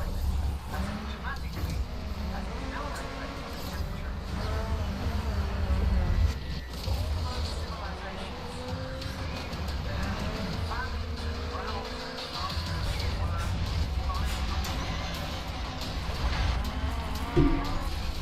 All those civilizations believed that their famines and droughts and disasters were divine punishment. If the ancient Athenians had known about antibiotics or just about hygiene, they could have prevented the plague that contributed to the fall of their nascent optimistic society. And if they had, then as Carl Sagan speculated, we might now be at the start, and technology would be regulating trivialities like the planetary climate as automatically as it's now regulating the temperature in this room. All those civilizations who believed that their famines and droughts and disasters were divine punishment for their wickedness or whatever, in reality, it was just that they didn't know enough about irrigation, medicine, and so on. If the ancient Athenians had known about antibiotics or just about hygiene, they could have prevented the plague that contributed to the fall of their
Ay,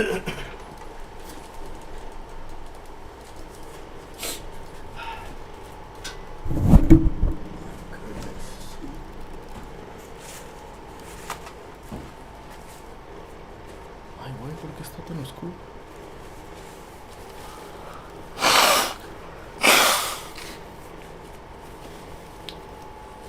Así ha estado siempre. Nada.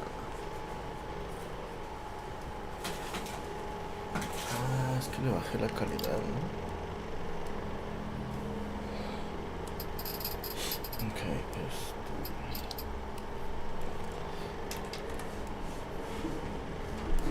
vamos a ver qué punto tengo que cambiar aquí. I'm gonna tone it down to 80. 540 está bien.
Okay.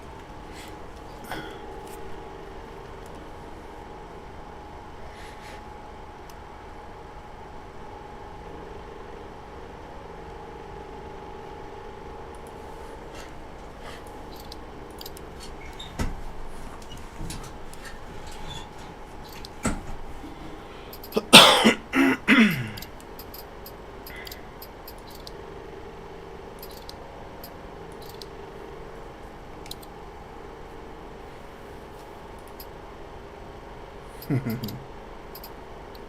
te parece si le ponemos 65?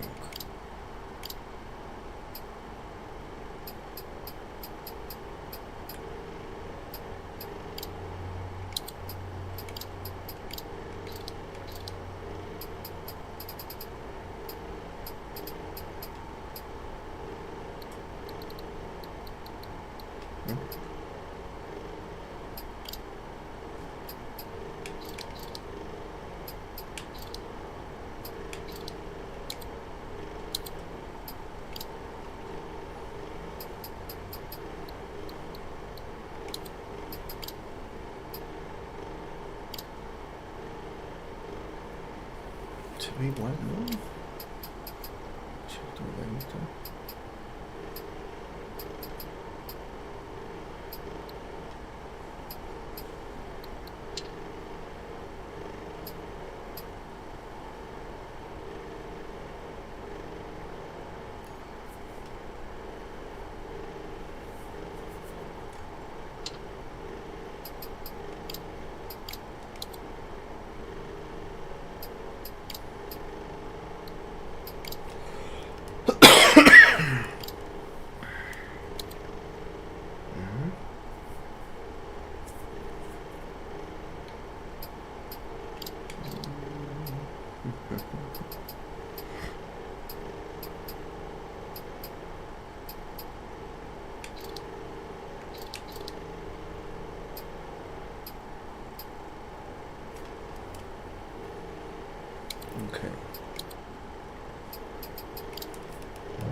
5, 4, 3, 2, 1.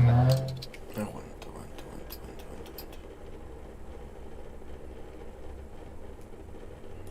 Go.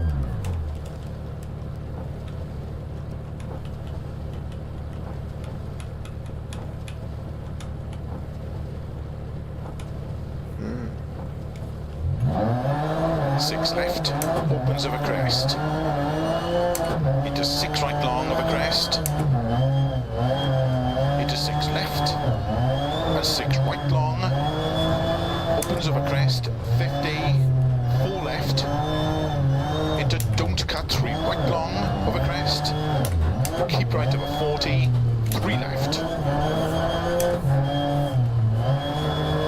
Into 2 right, very long, past junction. Opens 30. 3 right, 30. Cut 4 left of a crest. Keep middle of a 150. Caution, 4 left of a crest, narrow. 30. Keep middle of a crest. 50.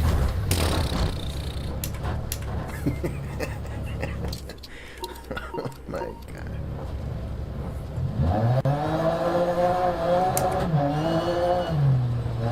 To stop. Well done.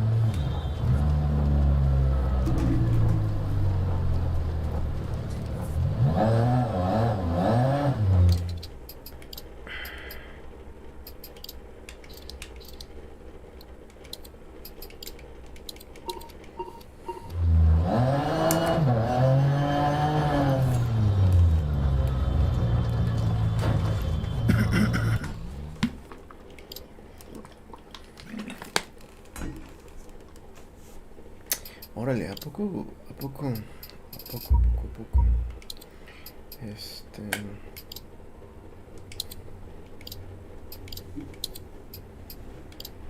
No, burreco yo.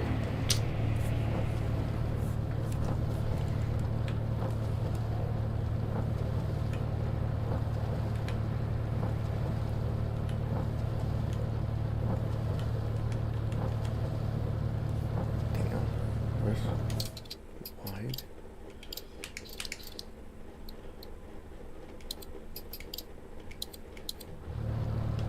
Yeah, maybe it's this one.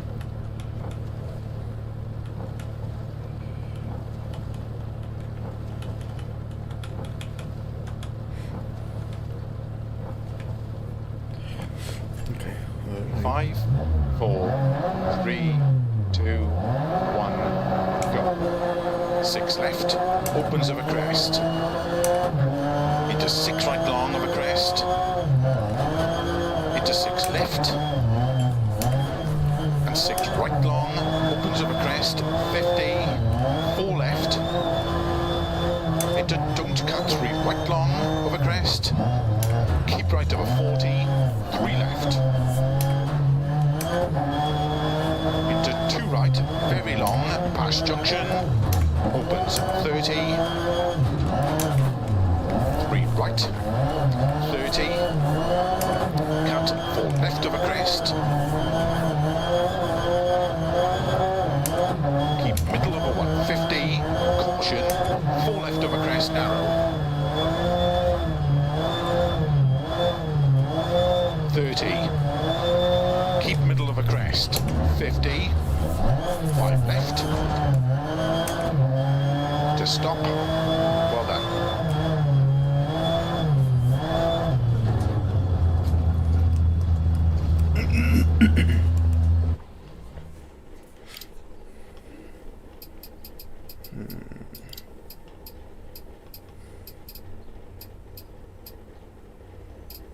Is this the default?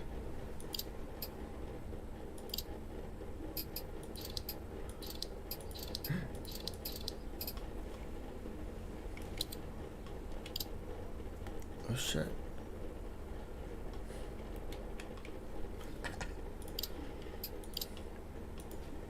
Uh-oh. What do we do? A ver si se guardó.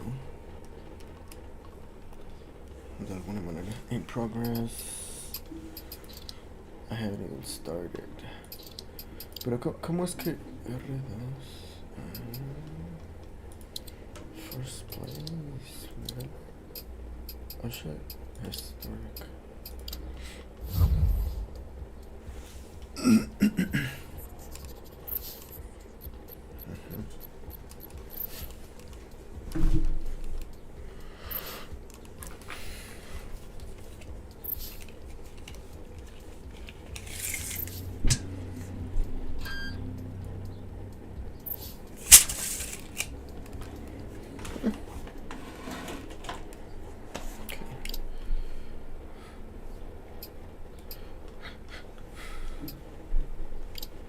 No.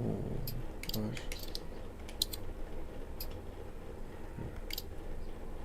No. Se guardó así, man. What the fuck. ¿Y si le doy retire? Porque... A ver, qué tan feo está así. 5, 4, 3, 2, 1, go. 6 left, opens of a crest. Into 6 right long of a crest. Into 6 left. A 6 right long. Opens of a crest. 50. 4 left. Into don't cut 3 right long of a crest. Keep right of a 40. 3 left. Into El mouse. right, very long, past junction, opens 30, 3 right, 30, cut 4 left of a crest, keep middle of a 150, caution, 4 left of a crest, narrow, 30, keep middle of a crest, 50, 5 left, to stop, well done.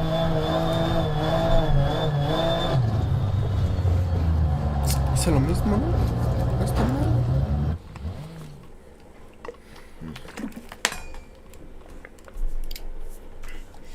Alright, even better. Pero what I wanted to check was let's raise the height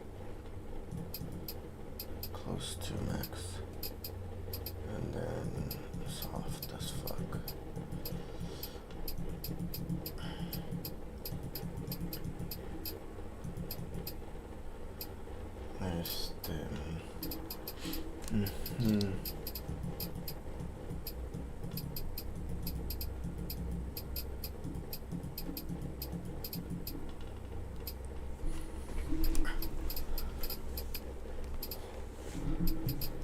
Slow.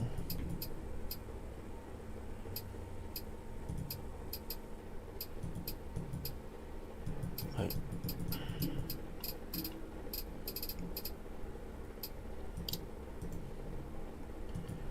Espérame.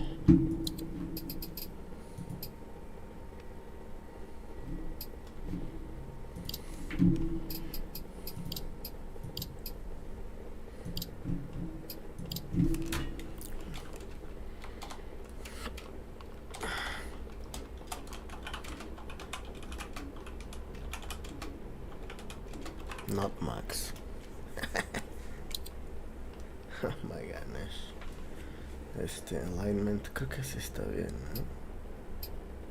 No está muy desgraciado. Espérate, ¿por qué está? Si acaso sí. What the fuck? Brakes.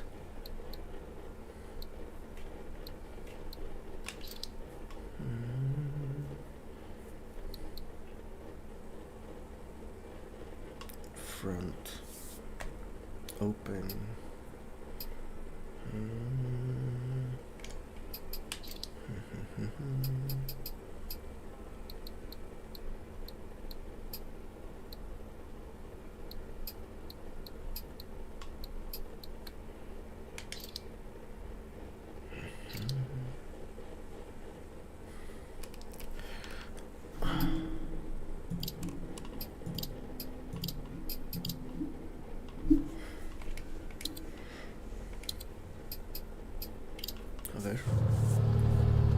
5, 4, 3, 2, 1, go. 6 left, opens of a crest. Into 6 right long of a crest. Into 6 left. A 6 right long. Opens of a crest. 50. 4 left. Into don't cut 3 right long of a crest. Keep right of a 40. 3 left. Into 2 right, very long, past junction, opens 30, 3 right, 30, cut 4 left of a crest, keep middle of a 150, caution, 4 left of a crest, narrow, 30, keep middle of a crest, 50, 5 left, to stop, well done. Smooth like butter. Va a parecer lo mismo, no, hombre. Bueno, pero... It's good, se siente bien.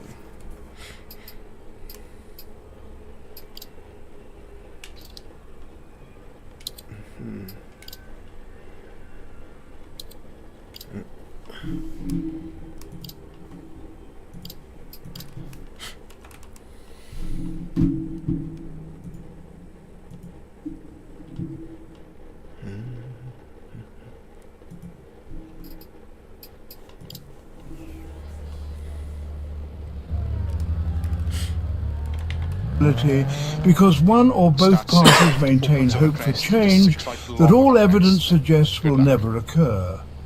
Political and social movements sometimes sustain hope through denial of overwhelming contrary evidence, preventing adaptation to actual conditions while pursuing impossible outcomes. Parents of severely disabled children may sacrifice their entire lives waiting for improvements medical science clearly indicates will not happen, preventing adaptation that could create better quality of life for all involved.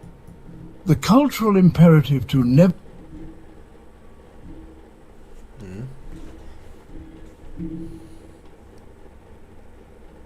Apocalypse. My way. Maybe that's too loud. No.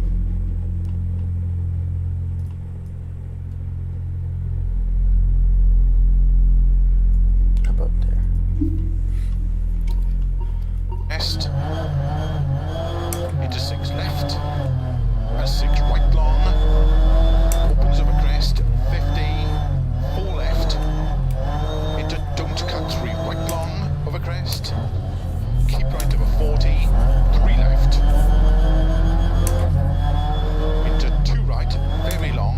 Past junction. Opens 30. 3 right. 30. Cut 4 left of a crest. Keep middle of a 150. Caution. 4 left of a crest, narrow. 30. Keep middle of a crest. 50. 5 left. And 6 right. 30. 6 right. Opens, keep middle of a crest. And to keep right into 4 left. 150.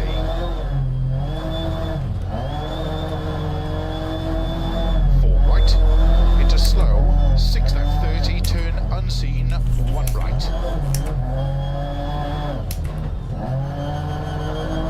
Opens 100. Turn unseen. Square left.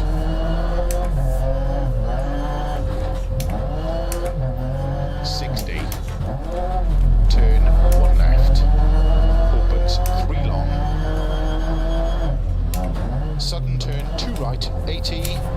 Turn 1 right long with a double junction.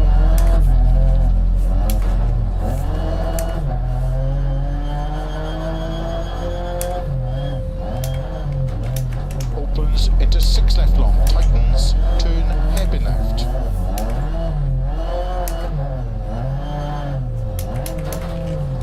Opens flat of a crest long, 30.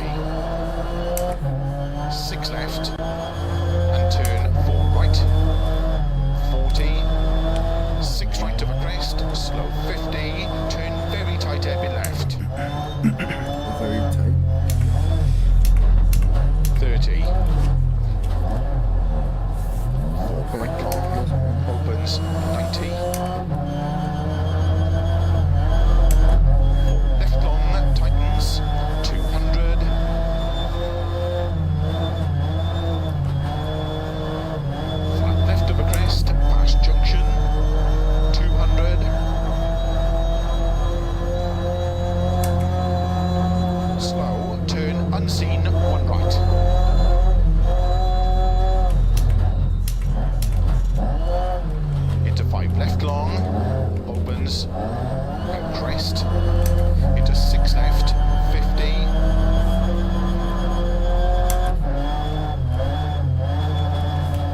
jump, 4 right long, 80, crest, into 6 left long, tightens 4,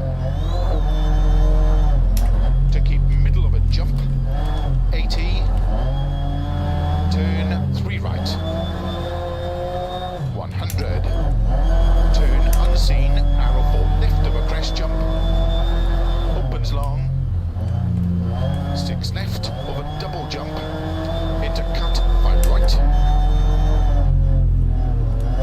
to keep left of a crest and keep middle of a crest, 50, cut 6 left long, 100, keep left of a crest jump, 50, slow, 5 right, 40, turn very tight hairpin right, 100, turn very tight hairpin left, don't cut, 120, 6 right, opens of a crest, 50, keep middle of a big jump, 50, crest, and 6 left of a jump, and keep right over 180, over long crest, caution, turn unseen, 3 right, 4 left, opens long, into 5 right, 50,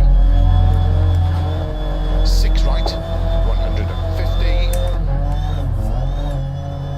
4 right long, opens of a jump, into 6 right of a dip, and crest, caution, 4 left of a crest, opens, 40, 4 left, opens 6, to keep right of a jump, and keep right of a crest, 30, cut, 5 left, 60, 6 right, and 6 left, and 3 right tightens,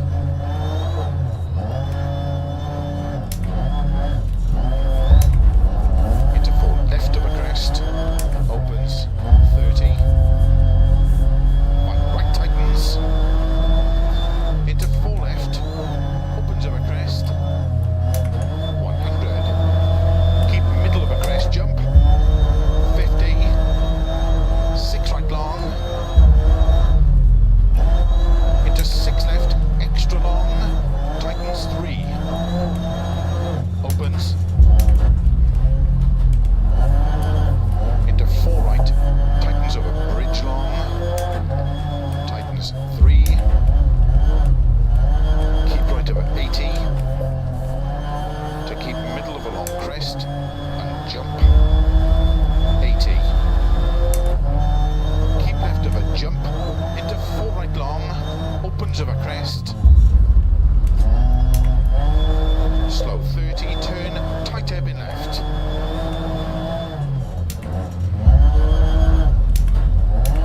80,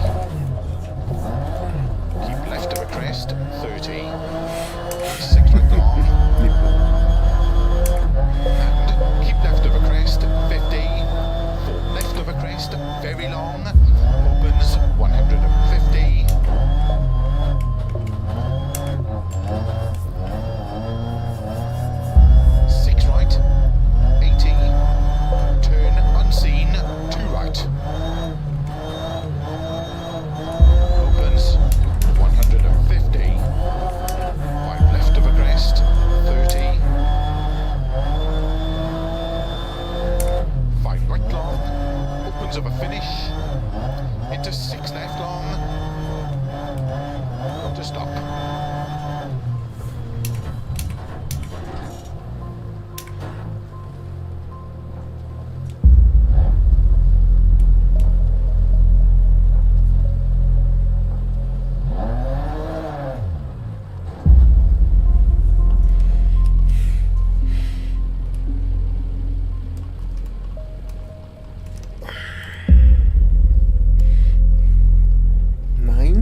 5, 4, 3, 2, 1, go. System.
6 left long, tightens 4. To keep middle of a jump, 80. Turn 3 right, 100. Turn unseen, narrow 4 left of a crest jump. Opens long, 6 left over double jump. Into cut 5 right. To keep left of a crest and keep middle of a crest, 50. Cut 6 left long, 100. Keep left of a crest jump, 50. Slow 5 right, 40. Turn very tight hairpin right, 100. Turn very tight hairpin left, don't cut, 120. 6 right, opens up a crest, 50. We're trying. There's only so much you can do. Keep middle of a big jump, Que 50. se mueve. Crest and 6 left of a jump. And keep right over 180, over long crest. Caution, turn unseen, 3 right, 4 left. Opens long. Into 5 right, 50. 6 right, 150. 4 right long, opens of a jump. Into 6 right of a dip, a crest, caution, 4 left of a crest. Opens 40. 4 left, opens 6. To keep right of a jump. And keep right of a crest, 30. Cut, 5 left. 60. 6 right. And 6 left. And 3 right tightens.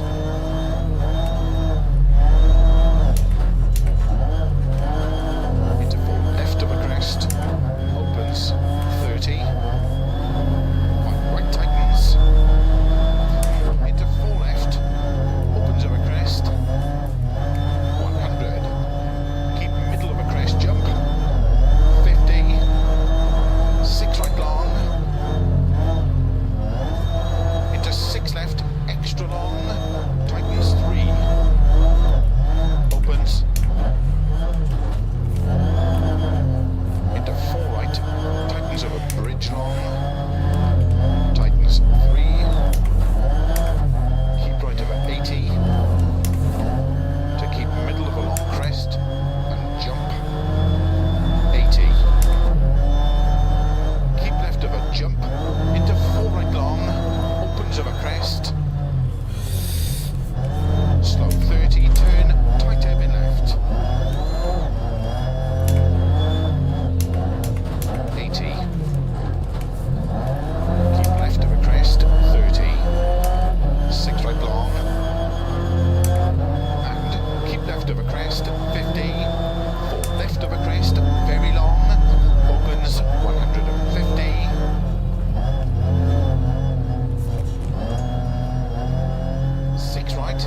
right long, opens of a jump.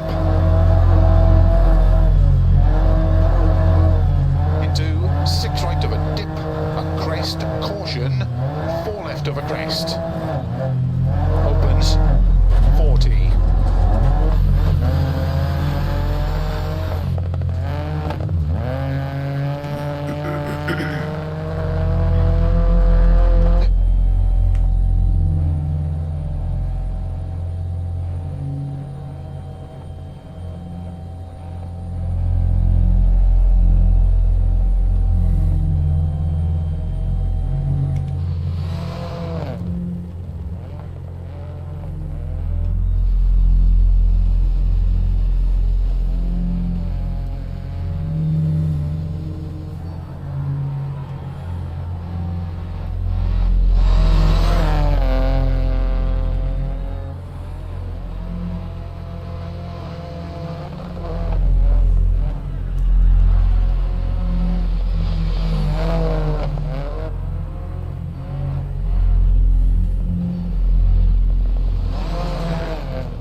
Of a crest,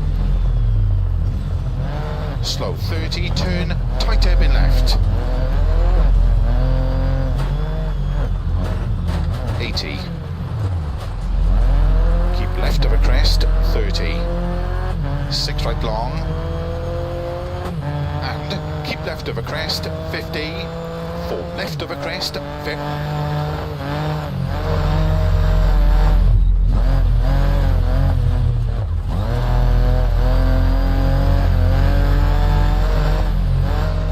Unseen, 2 right. Opens 150. 5 left of a crest, 30.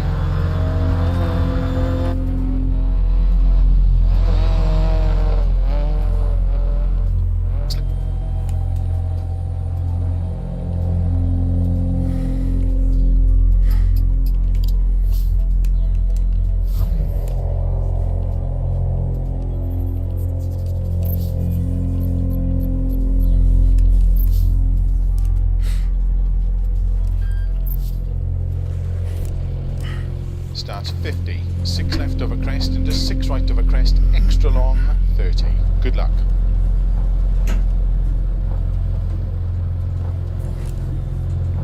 Five, 4, 3, 2, 1, go.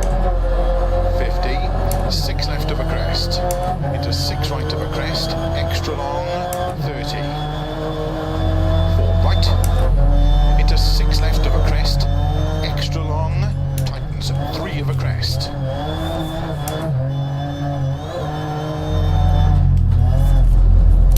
Into cut 3 right long, opens 6 of a crest, 30. 6 left of a crest long, caution 30, turn 4 right through very narrow gate. And crest to 6 right long, water splash, 30.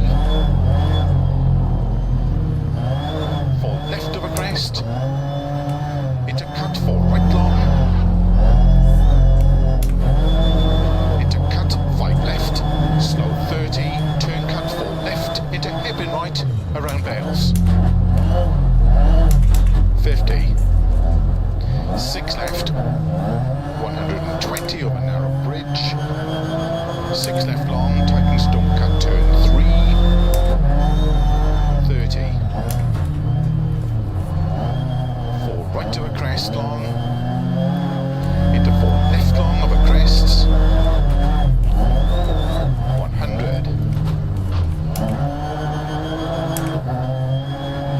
6 right extra long, tightens 5 of a crest, extra long, tightens 3, 30, cut 4 left of a crest long,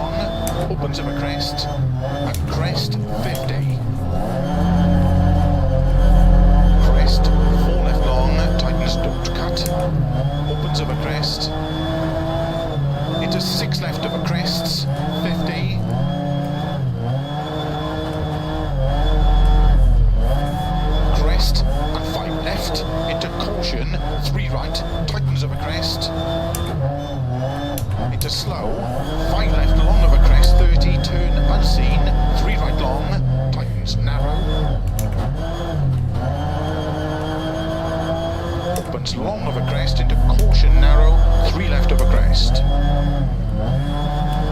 Into 6 right, and 3 left long. Into 4 right of a crest. Into slow 4 left long, tightens turn square left, opens long. And 4 right, opens of a crest, 30. 5 left of a jump, 30. 6 right of a crest, 30. Slow 4 left long, tightens turn 2. Into turn 1 right, around bales. 50 over crest, 6 left. Into 5 right long, opens of a crest, 50. 4 right of a jumps, into don't cut, 4 left long. Opens of a crest, 30, turn late, hairpin left. And flat, 6 right long, 130.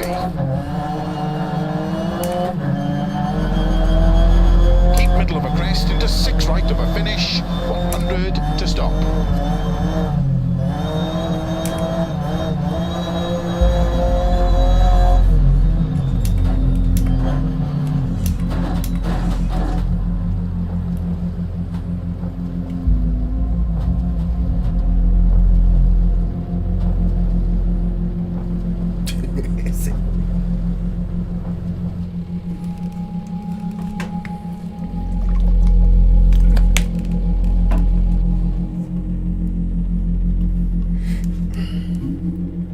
Fourth. 5 seconds, bruv.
Into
cut, 4 left long.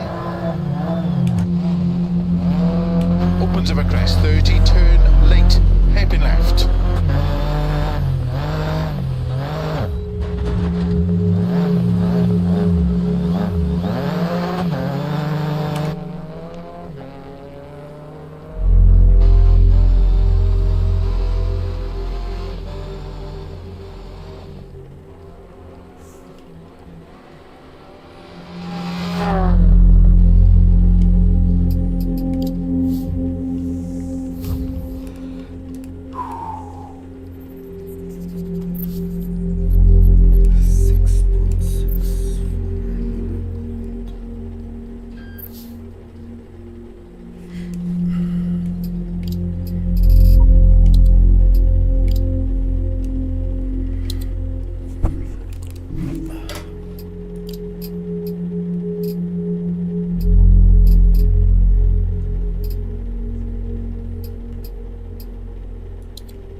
Starts 5 right long, opens over crest 50, good luck.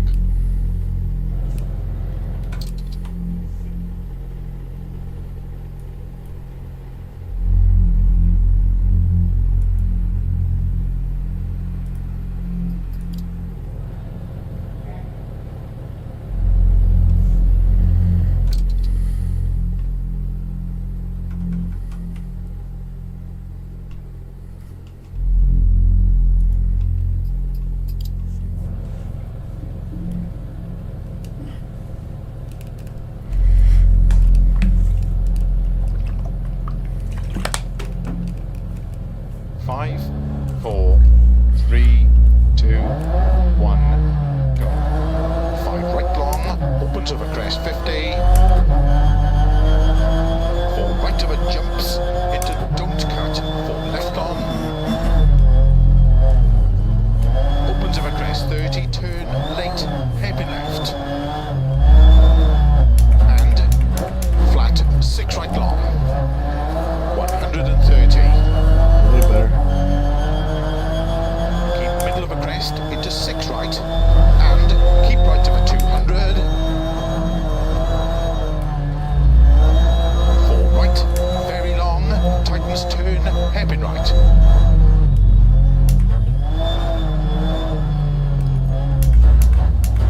Into 6 left long. Into 5 right long. Into 6 left of a crest. 80. Don't cut, 5 left of a crest. Into 6 right, 100. 6 left, 120. 6 left of a crest. Into caution, 4 right long tightens. Into 6 left, extra, extra long. Into 6 right, extra, extra long, tightness 5, 100, 5 left long, 150, 5 left of a crest, 140, turn unseen, 1 right, opens through narrow gate, 30, turn 1 left, opens through narrow gate, 120, cut 6 left of a dip, into 5 right of a crest, extra, extra long, opens of a crest, 50. Keep flat, middle of a crest, 100. Keep left of a crest, jump, 120. Crest, jump, and 5 right. Into 6 left, don't cut, 100. Keep middle of a crest, big jump, 40. 4 left long, opens. Into 6 right, 70. 4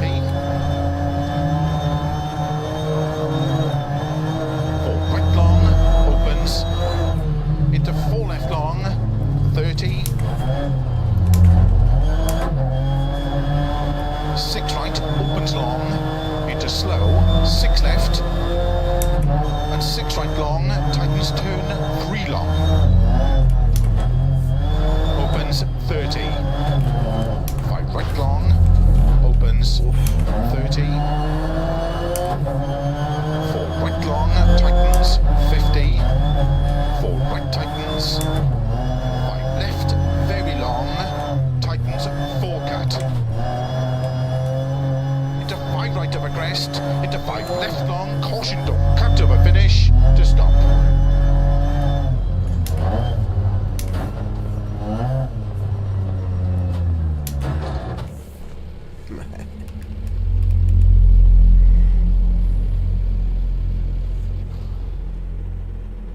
Second, bruh. Okay.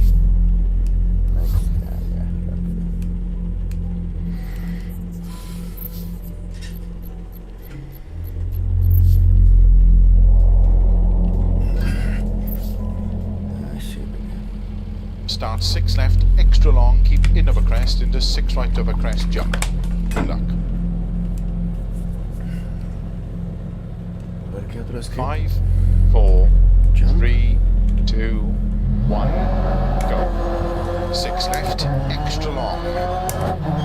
Keep in of a crest, into 6 right of a crest, jump.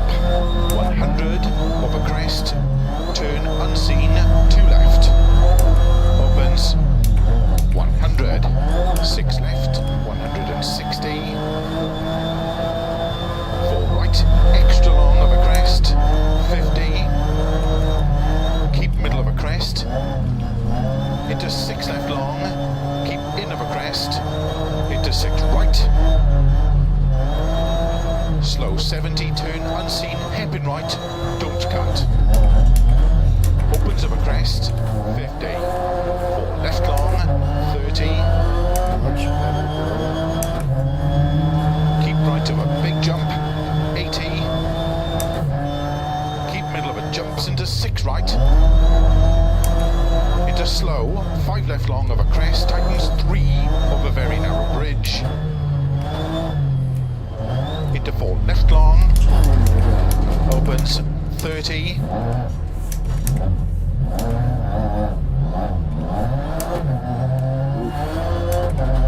4 right long, opens of a crest, 100.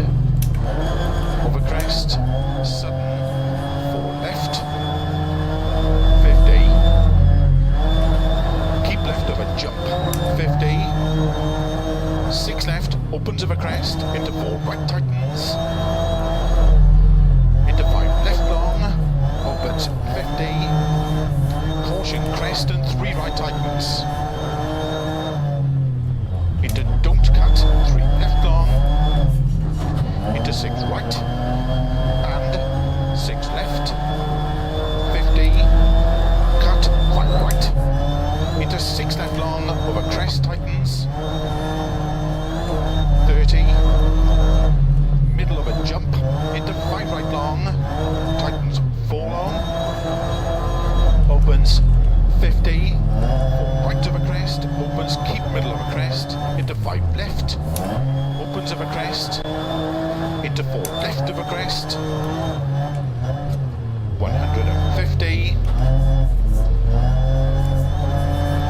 4 left. 50. 4 left. Into 3 right. Caution. Tightens turn 2. Into 3 left. Opens long. Stay middle over 200. 6 right, opens of a big jump, 80. Middle of a jump, 50. 5 left of a crest long.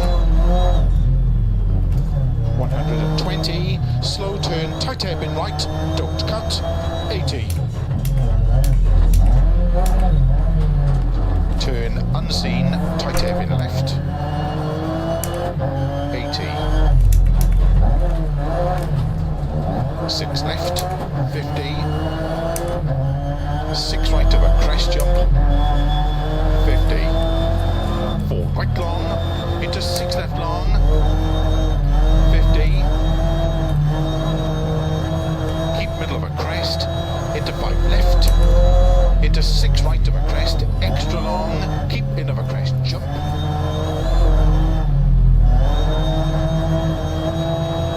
100, turn 3 left, uphill.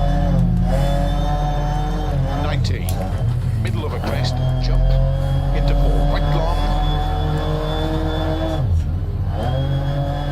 120, jump, 5 left long, opens of a jump.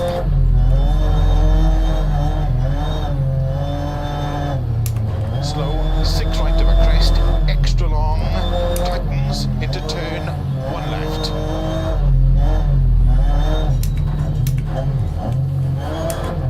150. 6 left, and flat right of a crest, 200.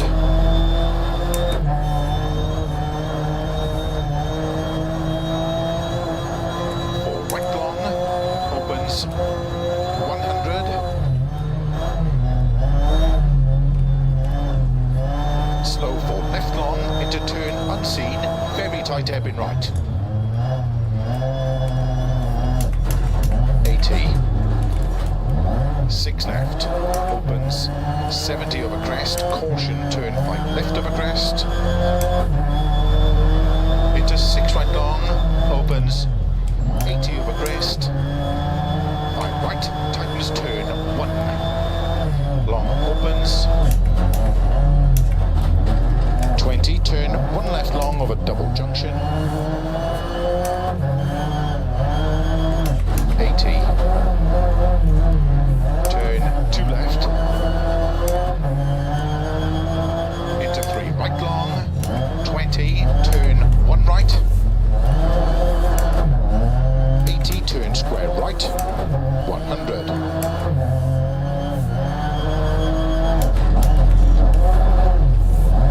Turn 1 left. 50. 5 right. Into 5 left. Opens of a crest. 80. Cut. 5 right. Into 6 left of a crest long. 50 of a kick. 5 right. Into 6 left. And keep middle of a crest. Into caution 4 right tightens. Opens of a crest. Stay middle of a 180. 4 right long. Into 3 left, extra long, tightens 2, past junction. Into 4 right. Into 6 left, opens of a crest, extra long, tightens 4. Into 6 right, 50, 6 left, 50, 6 left of a crest, extra long, tightens 30, of a finish, 6 right, to stop.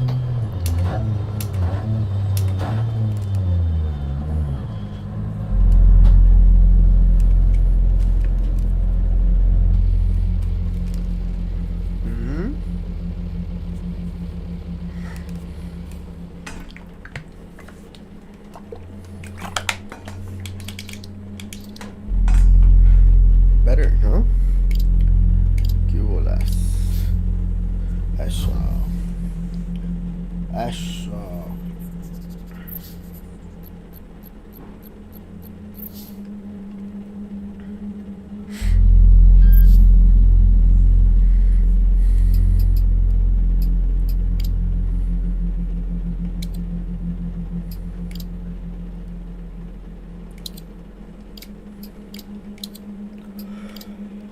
Es normal.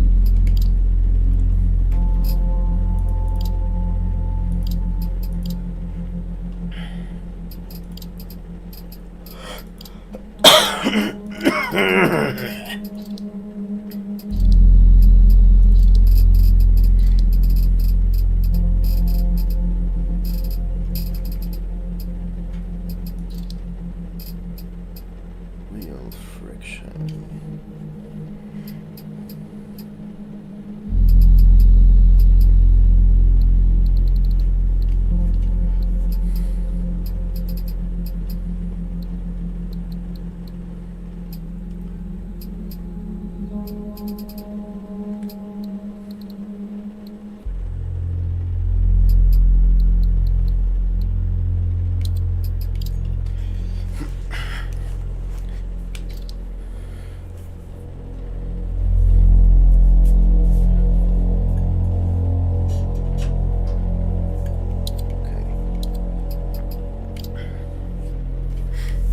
Starts 30, 6 right of a crest long, tightens 4, into 5 left, into cut 5 right, opens long. Good luck. Thank you.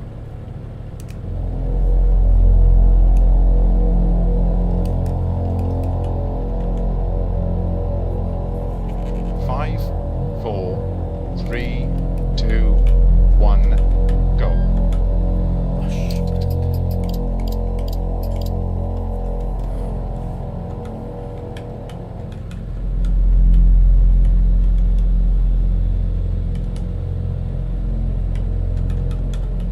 Esto.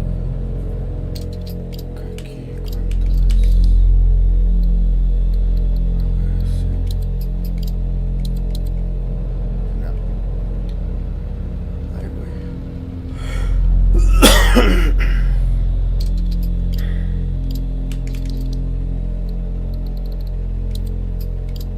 Oh my god.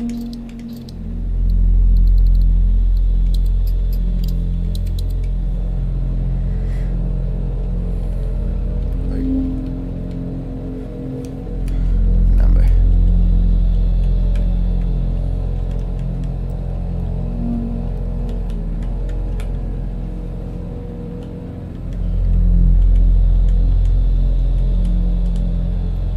A ver aquí. 5, 4, 3, 2, 1, go. 30, 6 right of a crest long, tightens 4, into 5 left, into cut 5 right, opens long 30, 4 left long, opens 30, 4 left,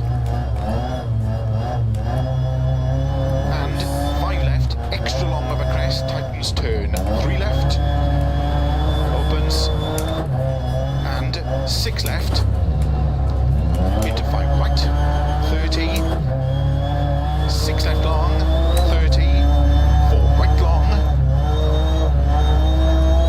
opens 30, 4 left long, opens 50, 5 left, 30, 5 right long, tightens 4, 80. Keep middle of a crest, big jump, to long crest, into 6 right, extra long, into 6 left, opens of a crest jump, 180. 6 right of a crest, jump, 120. Keep middle of a crest jump, 50. 4 left of a crest, extra long, tightens of a crest. 6 right of a crest long, 120. Through narrow gate and turn 1 right. Opens through narrow gate and turn 1 left. Opens 200. 4 right, extra long. Opens 80.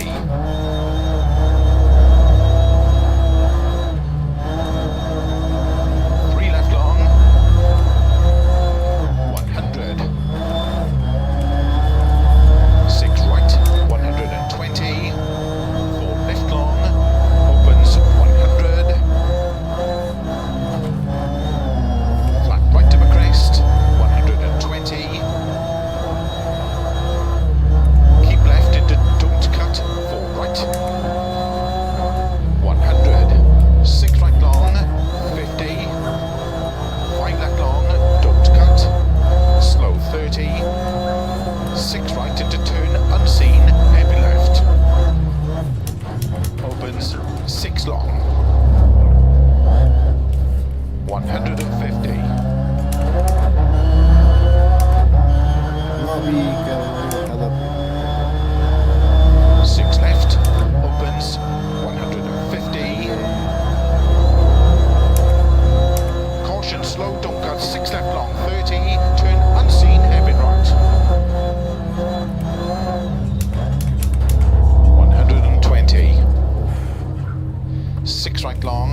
turn 4 right long, opens over crest, to crest, and 6 left over crest.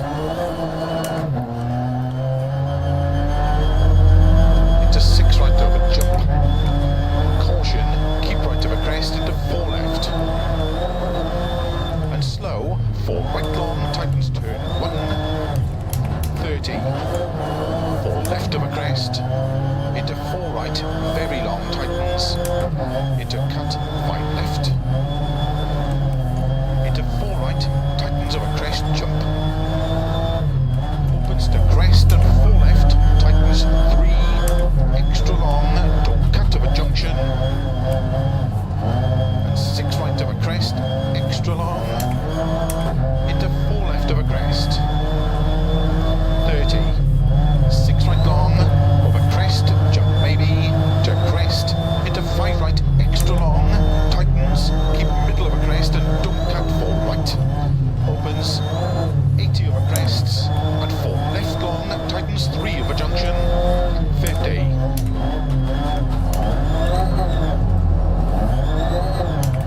6 left, extra long, into 4 right long, into 6 left, extra long over crest, opens extra long, 30, 5 right long, tightens 4, into 4 left long, past junction, opens 5 left, extra long over crest, 200.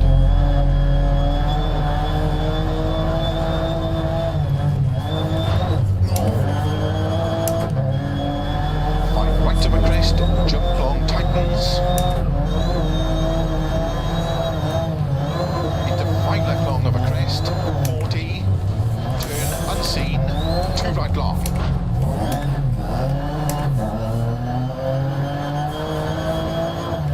Opens 200. Over narrow bridge, past Bales, 20, turn late, hairpin left, around Bale. Into 5 right, extra long. Into cut, 5 left. And 6 right long, water splash, 80. Keep middle of a crest, and through narrow gate, 20. Cut, 6 left, 30. 6 right of a crest long, 80. 6 left, extra long, tightens cut 3. Into 4 right of a crest, 40. Front right puncher, 6 right of a crest. Into 5 left, opens, keep middle of a crest, 80. 6 left, 6 right, very long, over finish, to stop. Well done.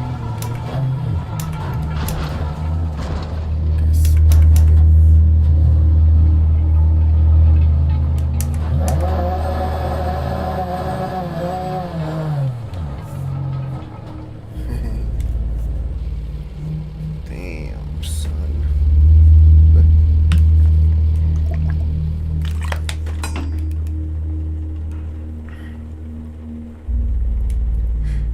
First place though. High engine temperature, wheel wobbling.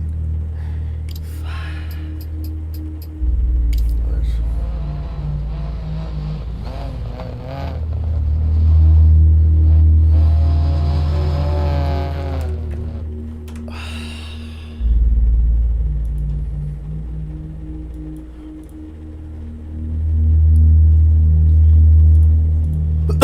Ay, güey.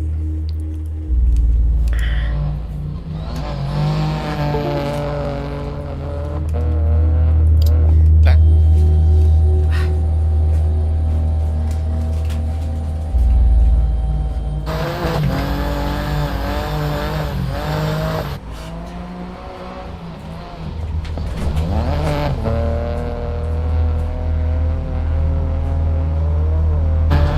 Five left, 30.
6 right into turn unseen, happy left. Opens 6 long. 150.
Into cut 5 left.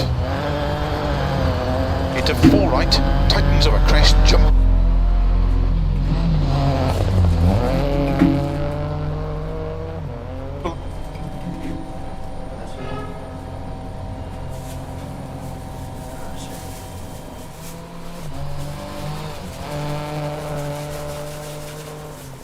Six right long, over crest, jump maybe.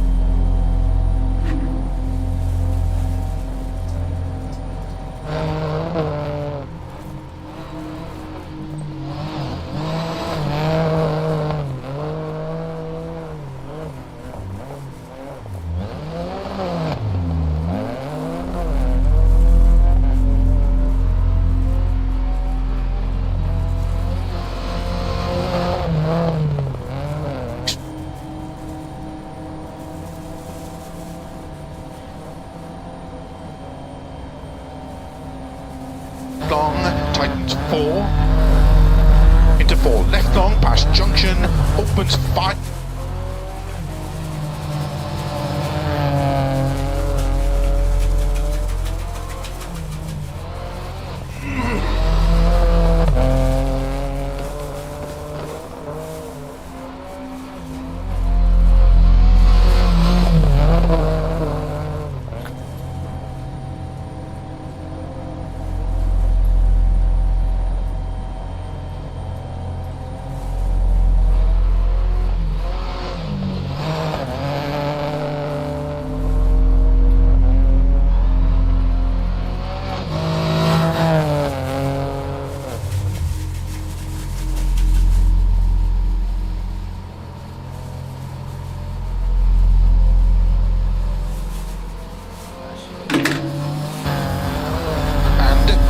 Right long, water splash.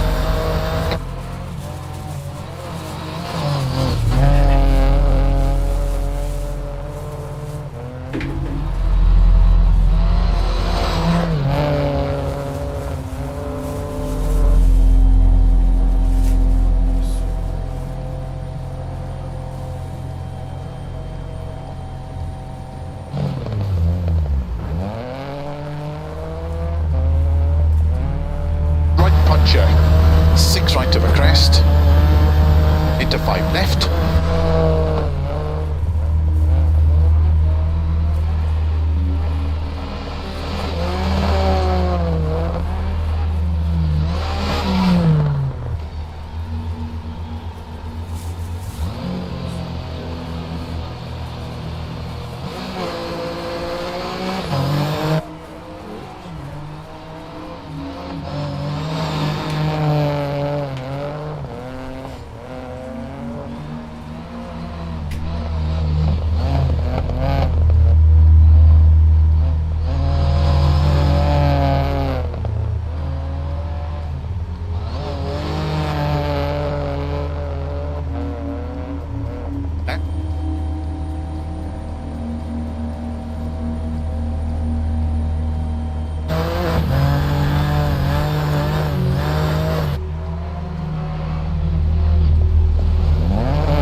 30.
Left long.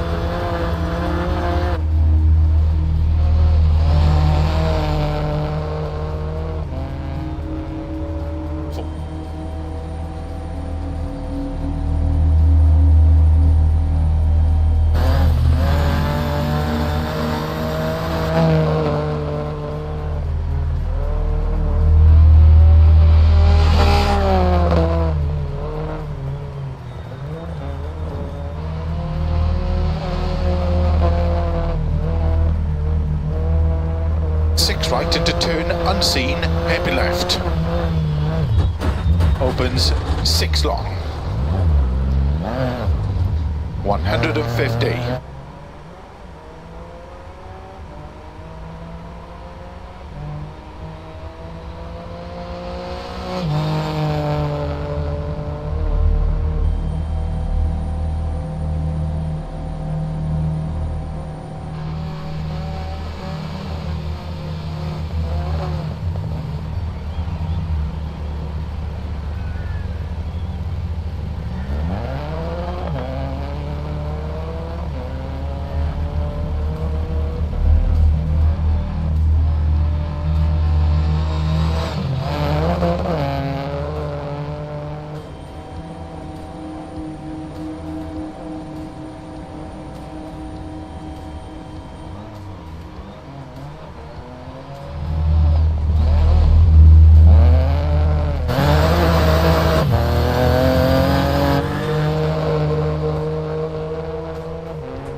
Into cut 5 left.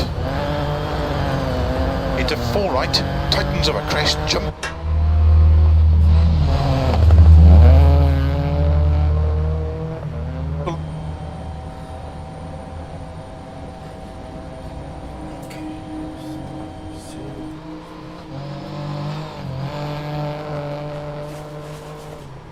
Six right long, over crest, jump maybe.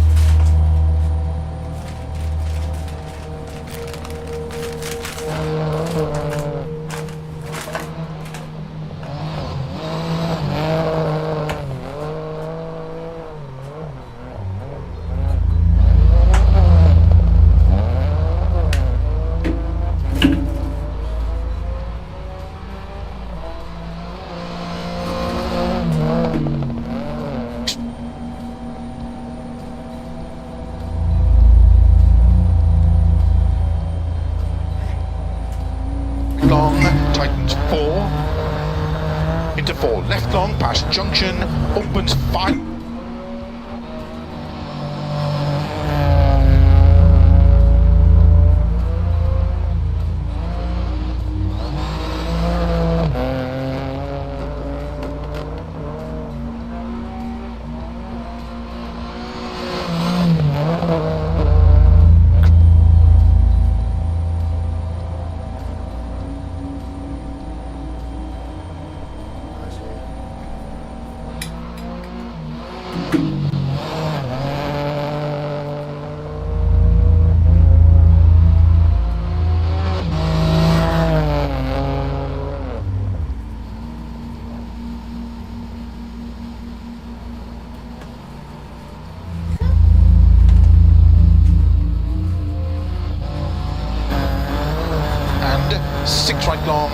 water splash.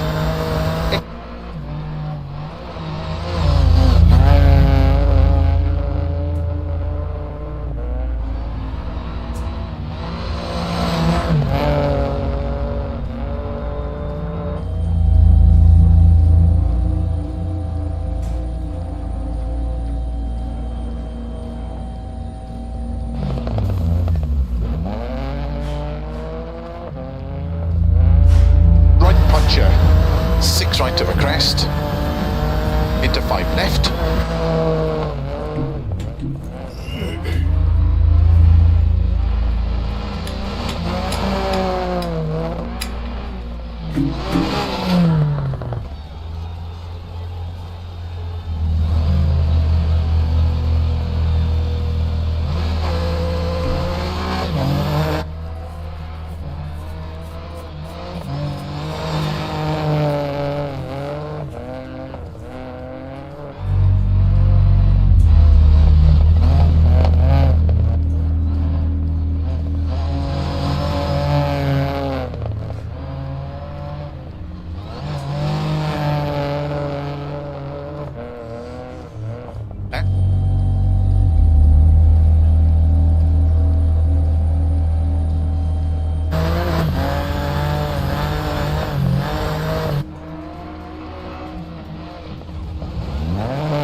left,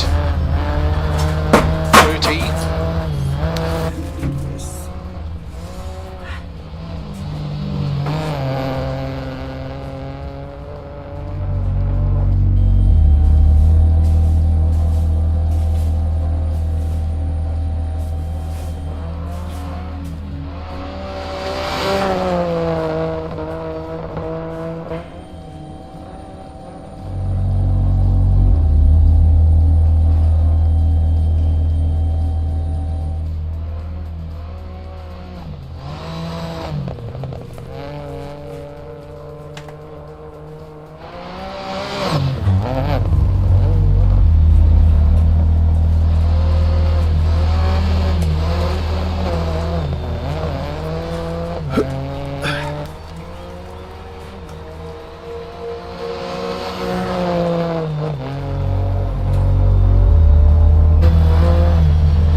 left long,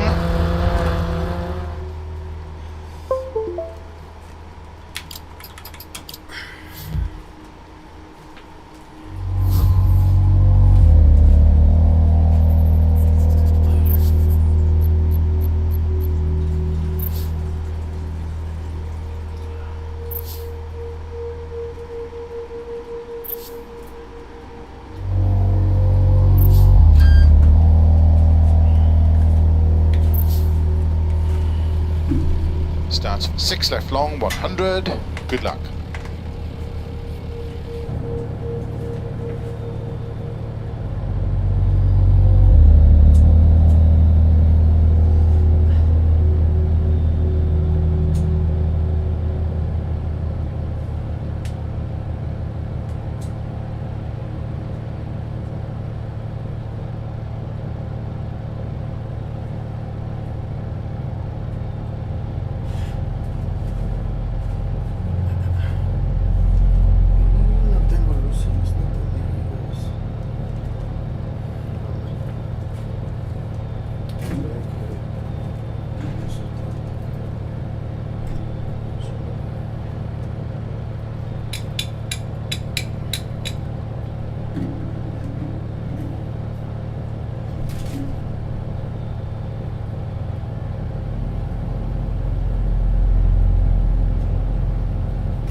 5, 4, 3, 2, 1, go.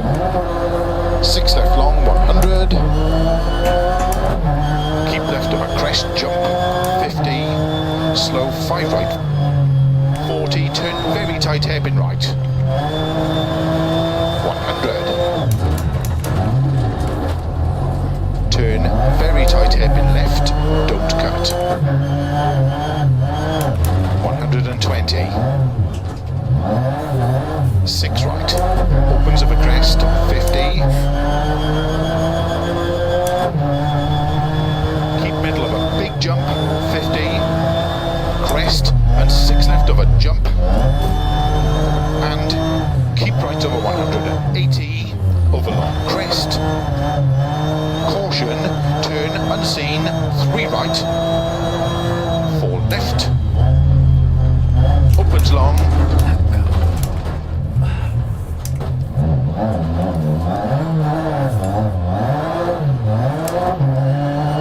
Into 5 right, 50. 6 right, 150. 4 right long, opens of a jump.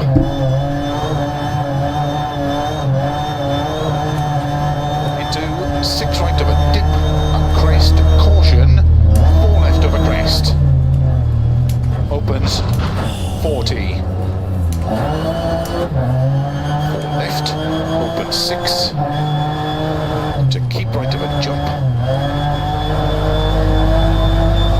And keep right of a crest, 30. Cut, 5 left. 60. 6 right. And 6 left. And 3 right tightens. Into 4 left of a crest. Opens 30. 5 right tightens. Into 4 left. Opens of a crest. 100. Keep middle of a crest jump. 50. 6 right long. Into 6 left. Extra long. Tightens 3. Opens. Into 4 right. Tightens of a bridge long. Tightens 3.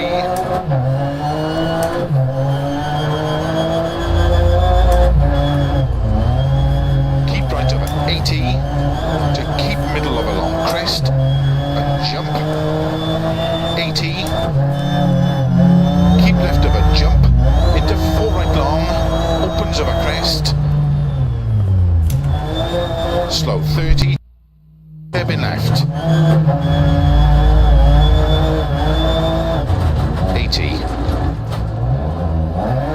Keep left of a crest, 30. 6 right long. And keep left of a crest, 50. 4 left of a crest, very long. Opens 150.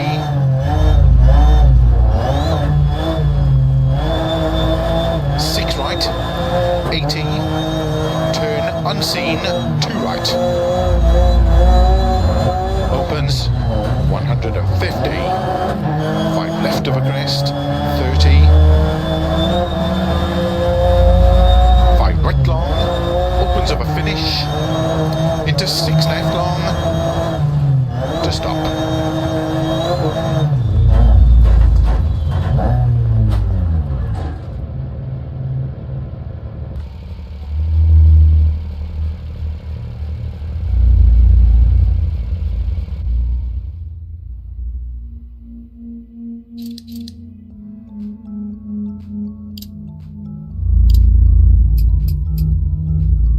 Crest jump, 50, slow 5.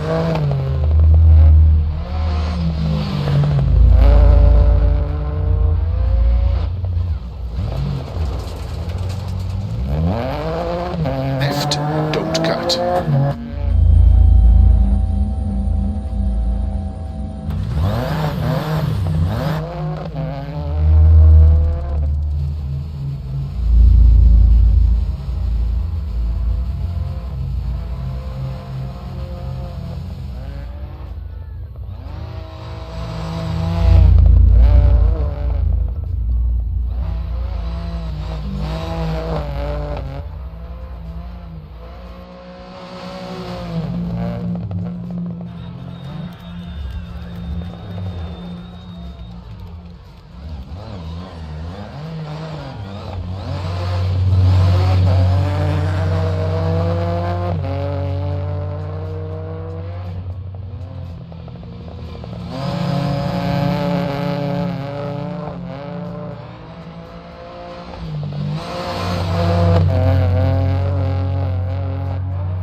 80.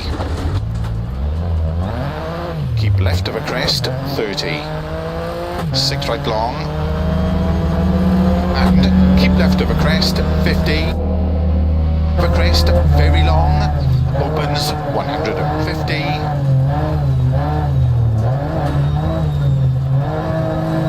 6 right, 80. Turn unseen, 2 right. Opens 150.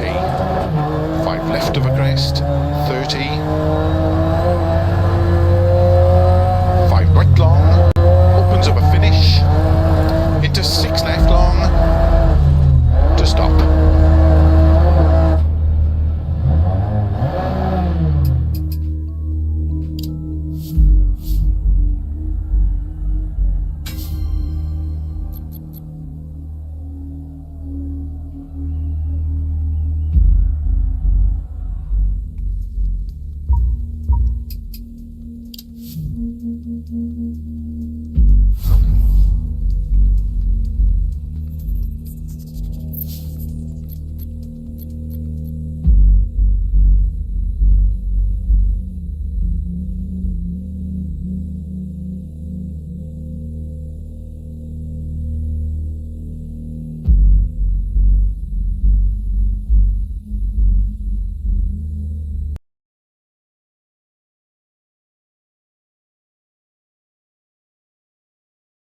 If you love ancient history, then this is the channel for you. History Hit TV. It's like Netflix, but dedicated just to ad-free history documentaries, including a huge library of ancient history content from the 9th Legion to Boudica to the First Britain. Simply check out the details in the description below and make sure you use code Odyssey on sign up.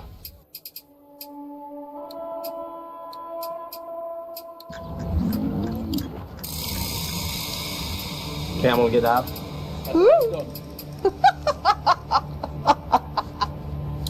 This is brilliant. This is obviously an iconic image. Taking a camel ride by the pyramids, surely it encapsulates the spirit of Egypt. But such an image is completely misleading. Because there weren't any camels here when the pyramids were built 4,500 years ago.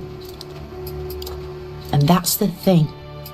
Ancient Egypt is instantly recognisable, but all too often completely misunderstood.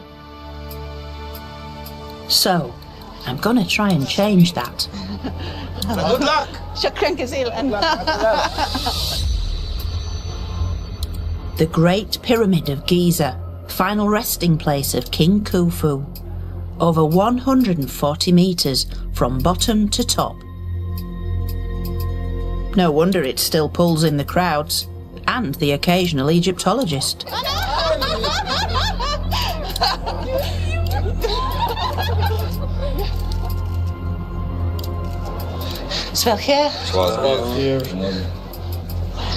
It's hard to really get it into words, but we are now entering into the depths of this iconic monument of ancient Egypt.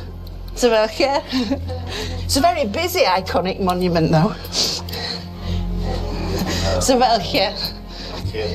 And as we set foot on this journey upwards, it's a brilliant metaphor for the way that the ancient Egyptian civilization literally rose up from the earth to a real zenith. 5, So come with me and I'll show you something really brilliant. 1. Because the pyramids are really only the tip of the iceberg. Into 4 left long, 30. 4 right long, tightens of a crest. Into 6 left, 50. Crest, So all this 100 was past a junction, big 5 city. right. Overwhelming in size. That is absolutely superb. In this series, I'm going to explore the story of what I consider to be the world's greatest civilization. More than 4,000 years of history that has shaped our world and left unmistakable marks that can still be read today. I'll be looking into every nook and cranny, Into 6 left long. from little-known tombs. It's staggering. I've never ever been into a tomb quite like this before. 6 to the hidden corners of vast monuments. It's like being on top of the world, isn't it? Yeah, we are in the top of Karnak. So it's really no surprise that weird and wonderful theories about ancient Egypt crop up all the time. But what I find so amazing is that this most intriguing civilization was actually created by people not so very different from you and me. And that's the story I want to tell. A story full of secret treasures, dark deeds, and sometimes controversial theories. This mask was originally made for someone else.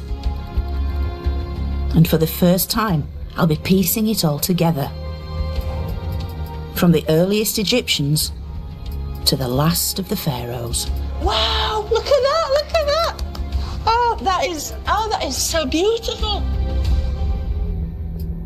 Welcome to my story of ancient Egypt.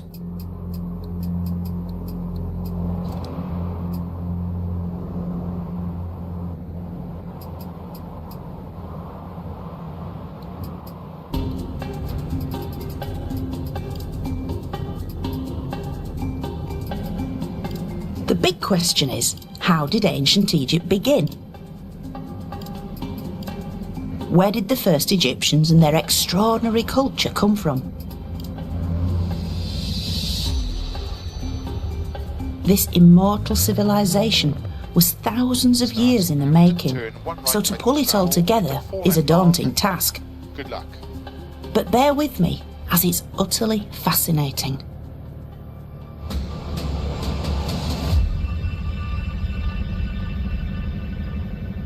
But we won't begin with massive monuments, but with some enigmatic clues you could easily miss.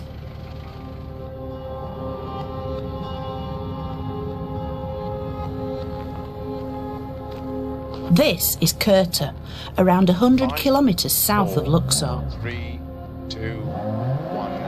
Unless you're an archaeologist, you almost certainly won't have heard of it, Into 4 left long.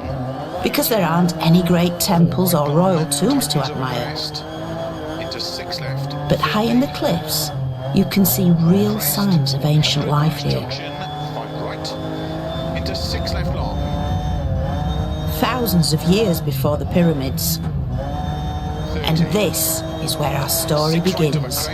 Welcome to Kirta, Joanne. Thank you so much for letting me come here. It's incredibly exciting. Into narrow, 5 left. It's the first time you're here, I suppose. Yes. Nothing escapes the sharp eye of Dr. Dirk Huyger, and he's got something very special to show me. Tightens. Not many people have been here before you because it's a quite recent discovery.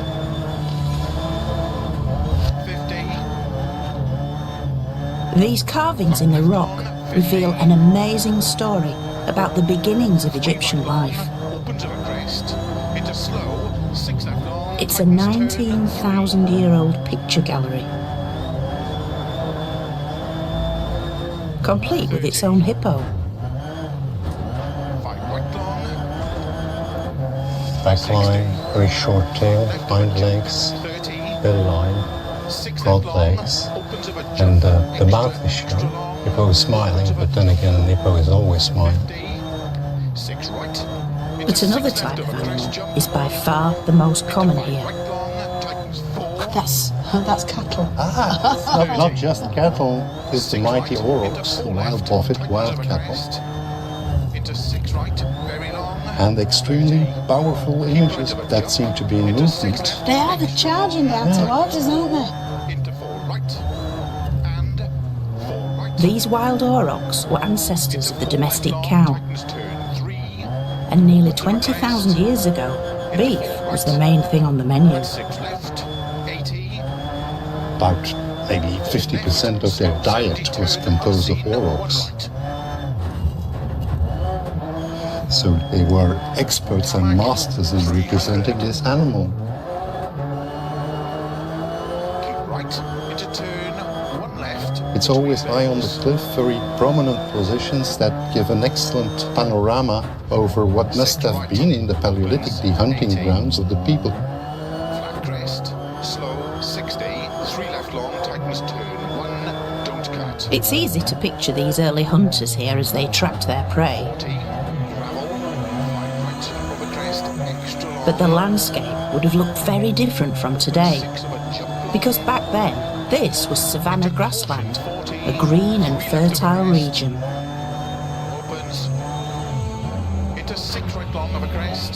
Do we have any idea why these creatures were engraved on these rocks here? We can guess, Johan, but we don't know. Maybe they wanted to influence the hunting. Maybe this is some sort of hunting magic.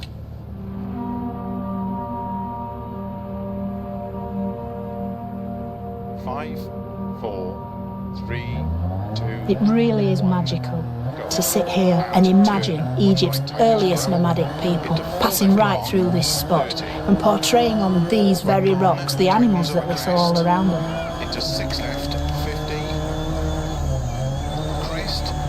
Human figures and boats joined the animals as the carvings became stranger and stranger.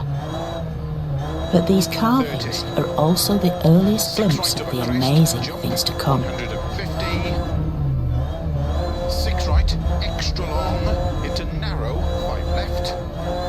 These are the first signs of what makes ancient Egypt, well, ancient Egypt.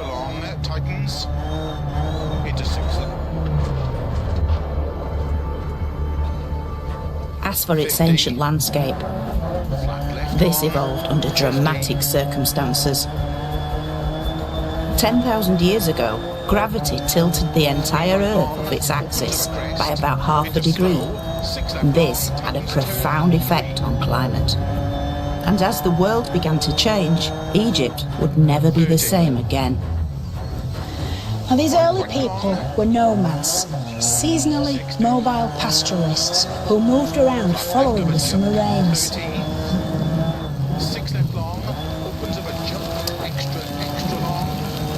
And these rains really were the vital, life-bringing force which created the greenery on which wild animals depended. But of course, with climate change, these rains began to dry up. Okay, you can cut the rain.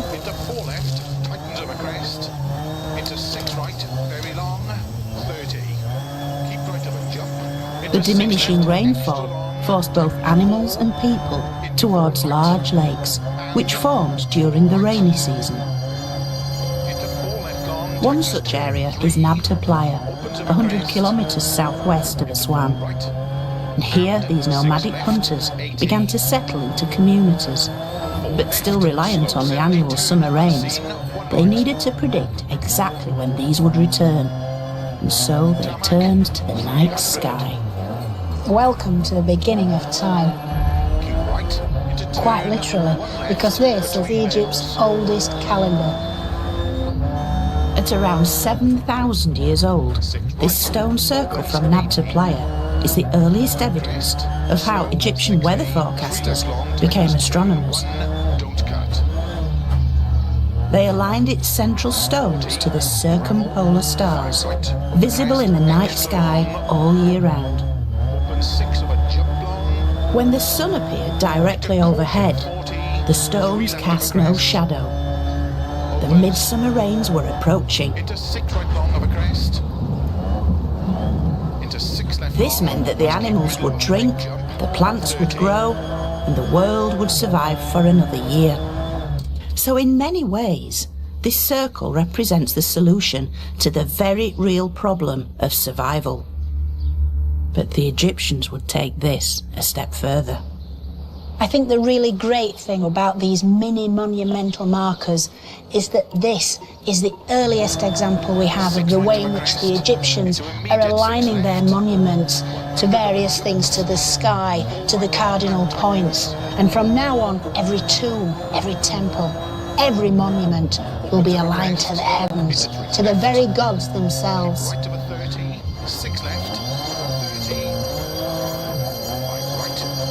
If the stars and the rain were this closely linked, then this world and the next must be one and the same. Now this has been described as Egypt's earliest sculpted stone monument and dates from around 5000 BC. This chunk of sandstone was quarried over a mile away from where it was eventually discovered. This certainly suggests a kind of sense of community where people were already working together to achieve a desired aim. In this case, the stone was hauled into place, and then there are clear signs that it's been sculpted into a specific shape. Now you might have to go with me on this, but some believe that this is in fact a cow, with its large hindquarters and this sculpted head. Now the cow was a vital part of everyday life for these people. It was a source of meat, of milk and of blood, key sources of protein they needed to keep them healthy. And yet so important was the cow. They chose to take it through into the afterlife with them, to sustain them on a spiritual level. And this is the very beginnings of the great cow goddess, Hathor.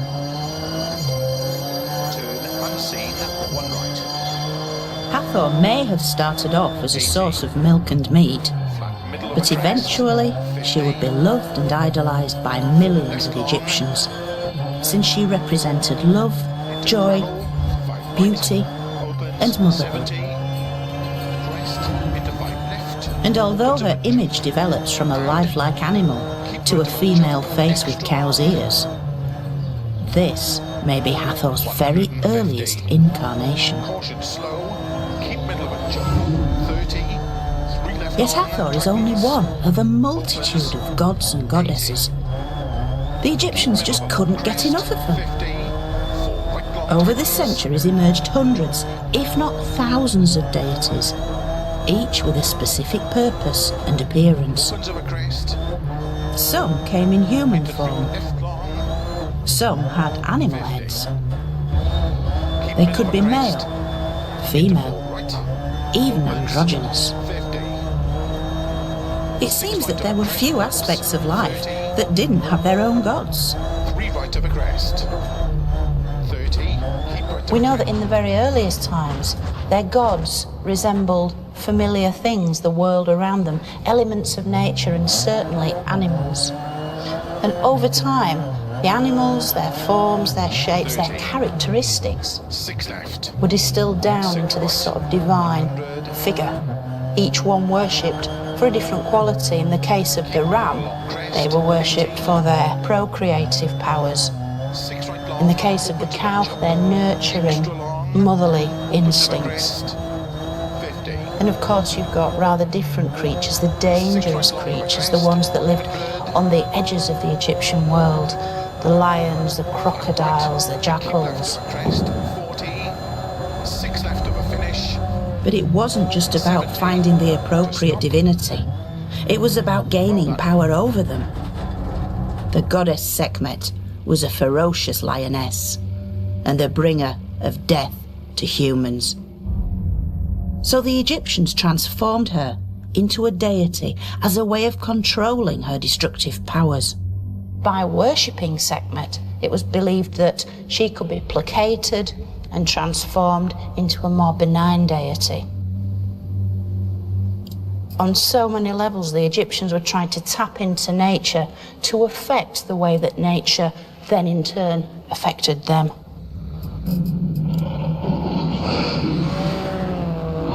In many ways, Egypt's unique religion was the glue that held society together, uniting the population and underpinning almost every aspect of life.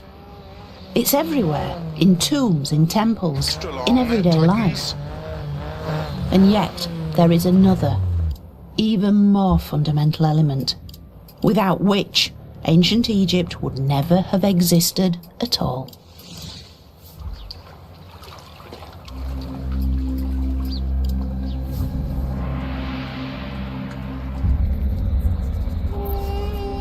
Later Greek historians famously observed that Egypt was the gift of the Nile. And how right they were, because as the climate continued to change, the desert lakes eventually dried up, leaving the Egyptians with just one source of water.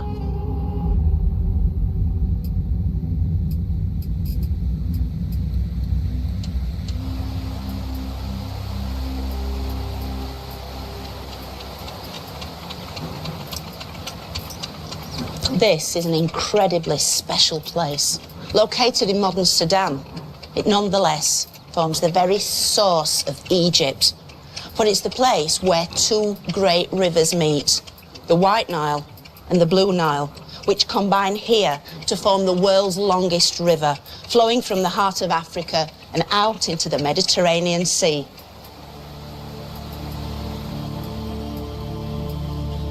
For much of the year, the wide, lazy White Nile is the main source of water, until annual rainfall in the Ethiopian highlands swells the faster-flowing Blue Nile. Today, the modern Aswan dams hold back these floodwaters, but until the 20th century, huge volumes of water and fertile silt surged downriver to flood the entire Nile Valley, bringing life and fertility to the desert that is Egypt. Good luck.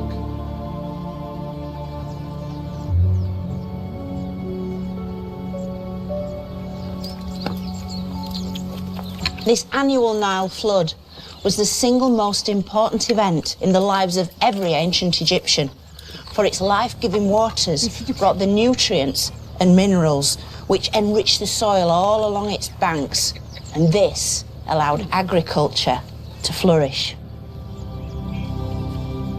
Egypt is blessed with some of the most fertile land in the world, where farmers can grow everything from sweet corn and garlic to bananas, sugarcane and cotton. 5, 4, 3, 2, 1. Badawi, it's quite intensive farming, isn't it? The land gives the people a lot, doesn't it? Yes, but we need to give the land also rest. We grow one time and we leave it for 1 month, then after we use the land again to grow again. That's amazing that it only needs 1 month rest time and then it can be planted again. Yeah, sometimes 15 days, sometimes 1 month. Yeah. But it really does emphasise that this land of Egypt has always been so rich and so giving to the people. It's always given the people everything they need. 30, 6 right, extra long, tightens. Into 6 right. And it's the Nile that turned this desert land into a paradise. Flat left long, 50. 3 right long, opens of a crest. And 7,000 years ago, the people who could no longer survive in an increasingly desert landscape were forced to migrate towards it as their only source of water. So ancient Egypt took shape as these people came together along the banks of the Nile. In the north, settlements clustered around the Delta and the Fayoum, and in the south, around the Kenner Bend. Into 6 left of a crest jump. This was the beginning of Egypt's so-called two lands, Upper and Lower Egypt, which developed into two distinct cultures. Into 6 right, very long, 30. But what they both had in common was the astonishing fertility replenished every year by the miracle of the Nile. Into 4 left long, tightens turn 3. El Kab, located to the south of the Kenner Bend, is one of Upper Egypt's earliest settlements. 4 left, slow 70. And while it may lack the wow factor of the pyramids, it's actually far more revealing to see traces of this amazing evolution. Because here we can see how a nomadic lifestyle was soon replaced by a settled social structure. And although it was a slow and gradual process, archaeologist Elizabeth Hart can identify each stage of this transformation. Into 4 left long, 30. And the land into small pits. Wow, you do work in an enclosed space. But it's much cooler down here. It's lovely, actually.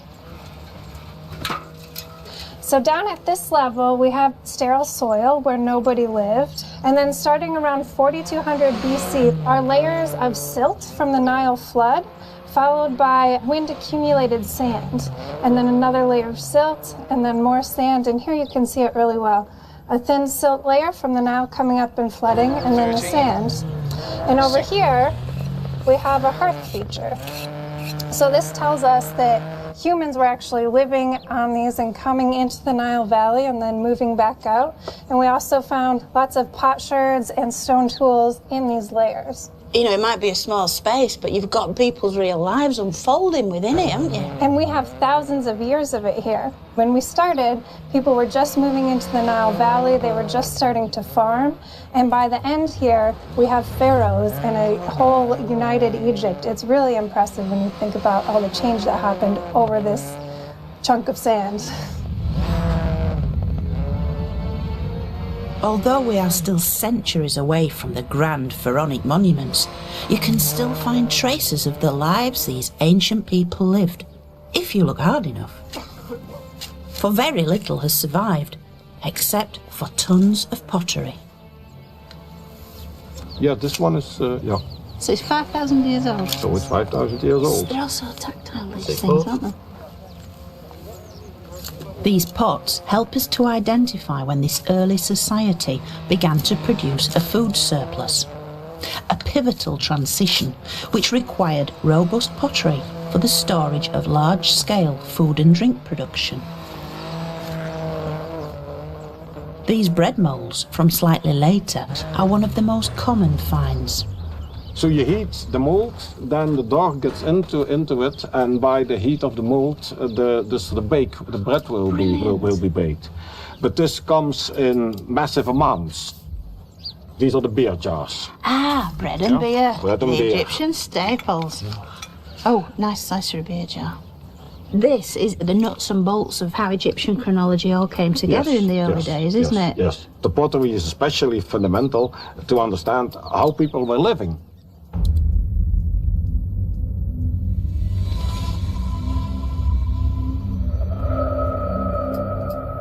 Yet in Egypt, living was only half the story. Because what really sets the ancient Egyptians apart is their view of death.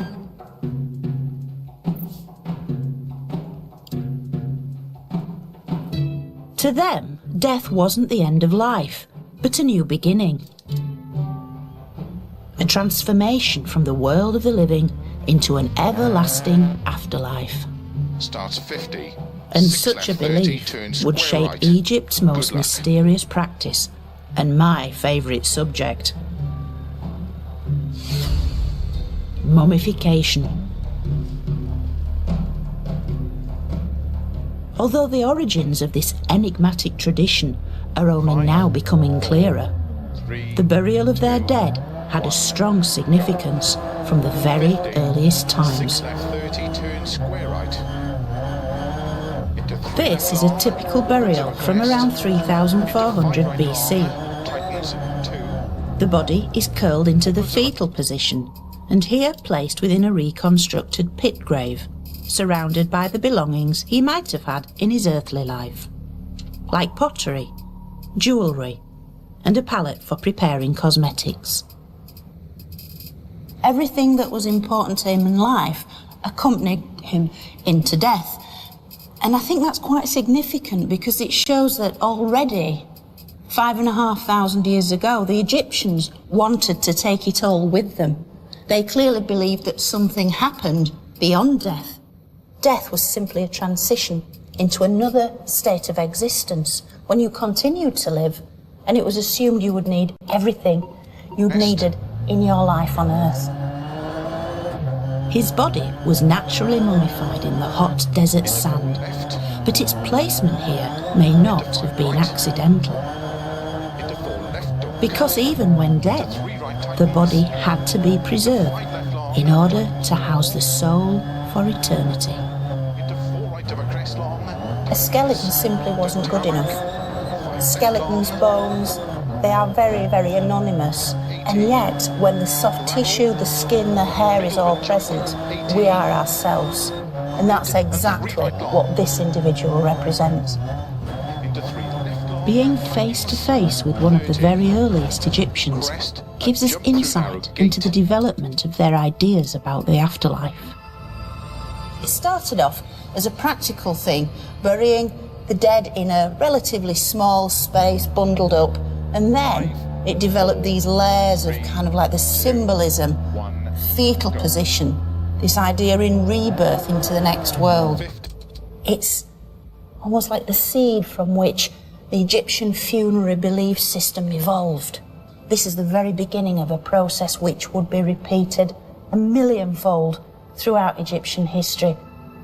It's this combination of the esoteric underpinned by the practical, which really does sum up the Egyptians in a nutshell. From the very beginning, the Egyptians were masters of making sense of their world, no matter how complex and mystifying it might seem to us.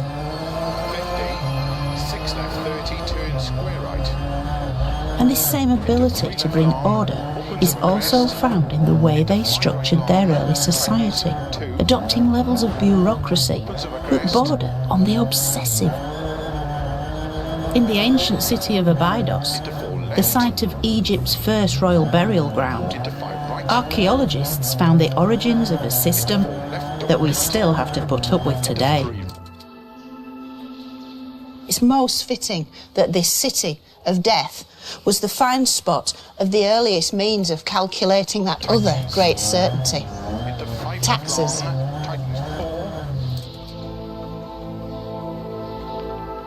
The evidence comes from small bone and ivory labels like these, which have been dated to around 3250 BC. The originals are probably the size of a postage stamp, and you can see that each one is engraved with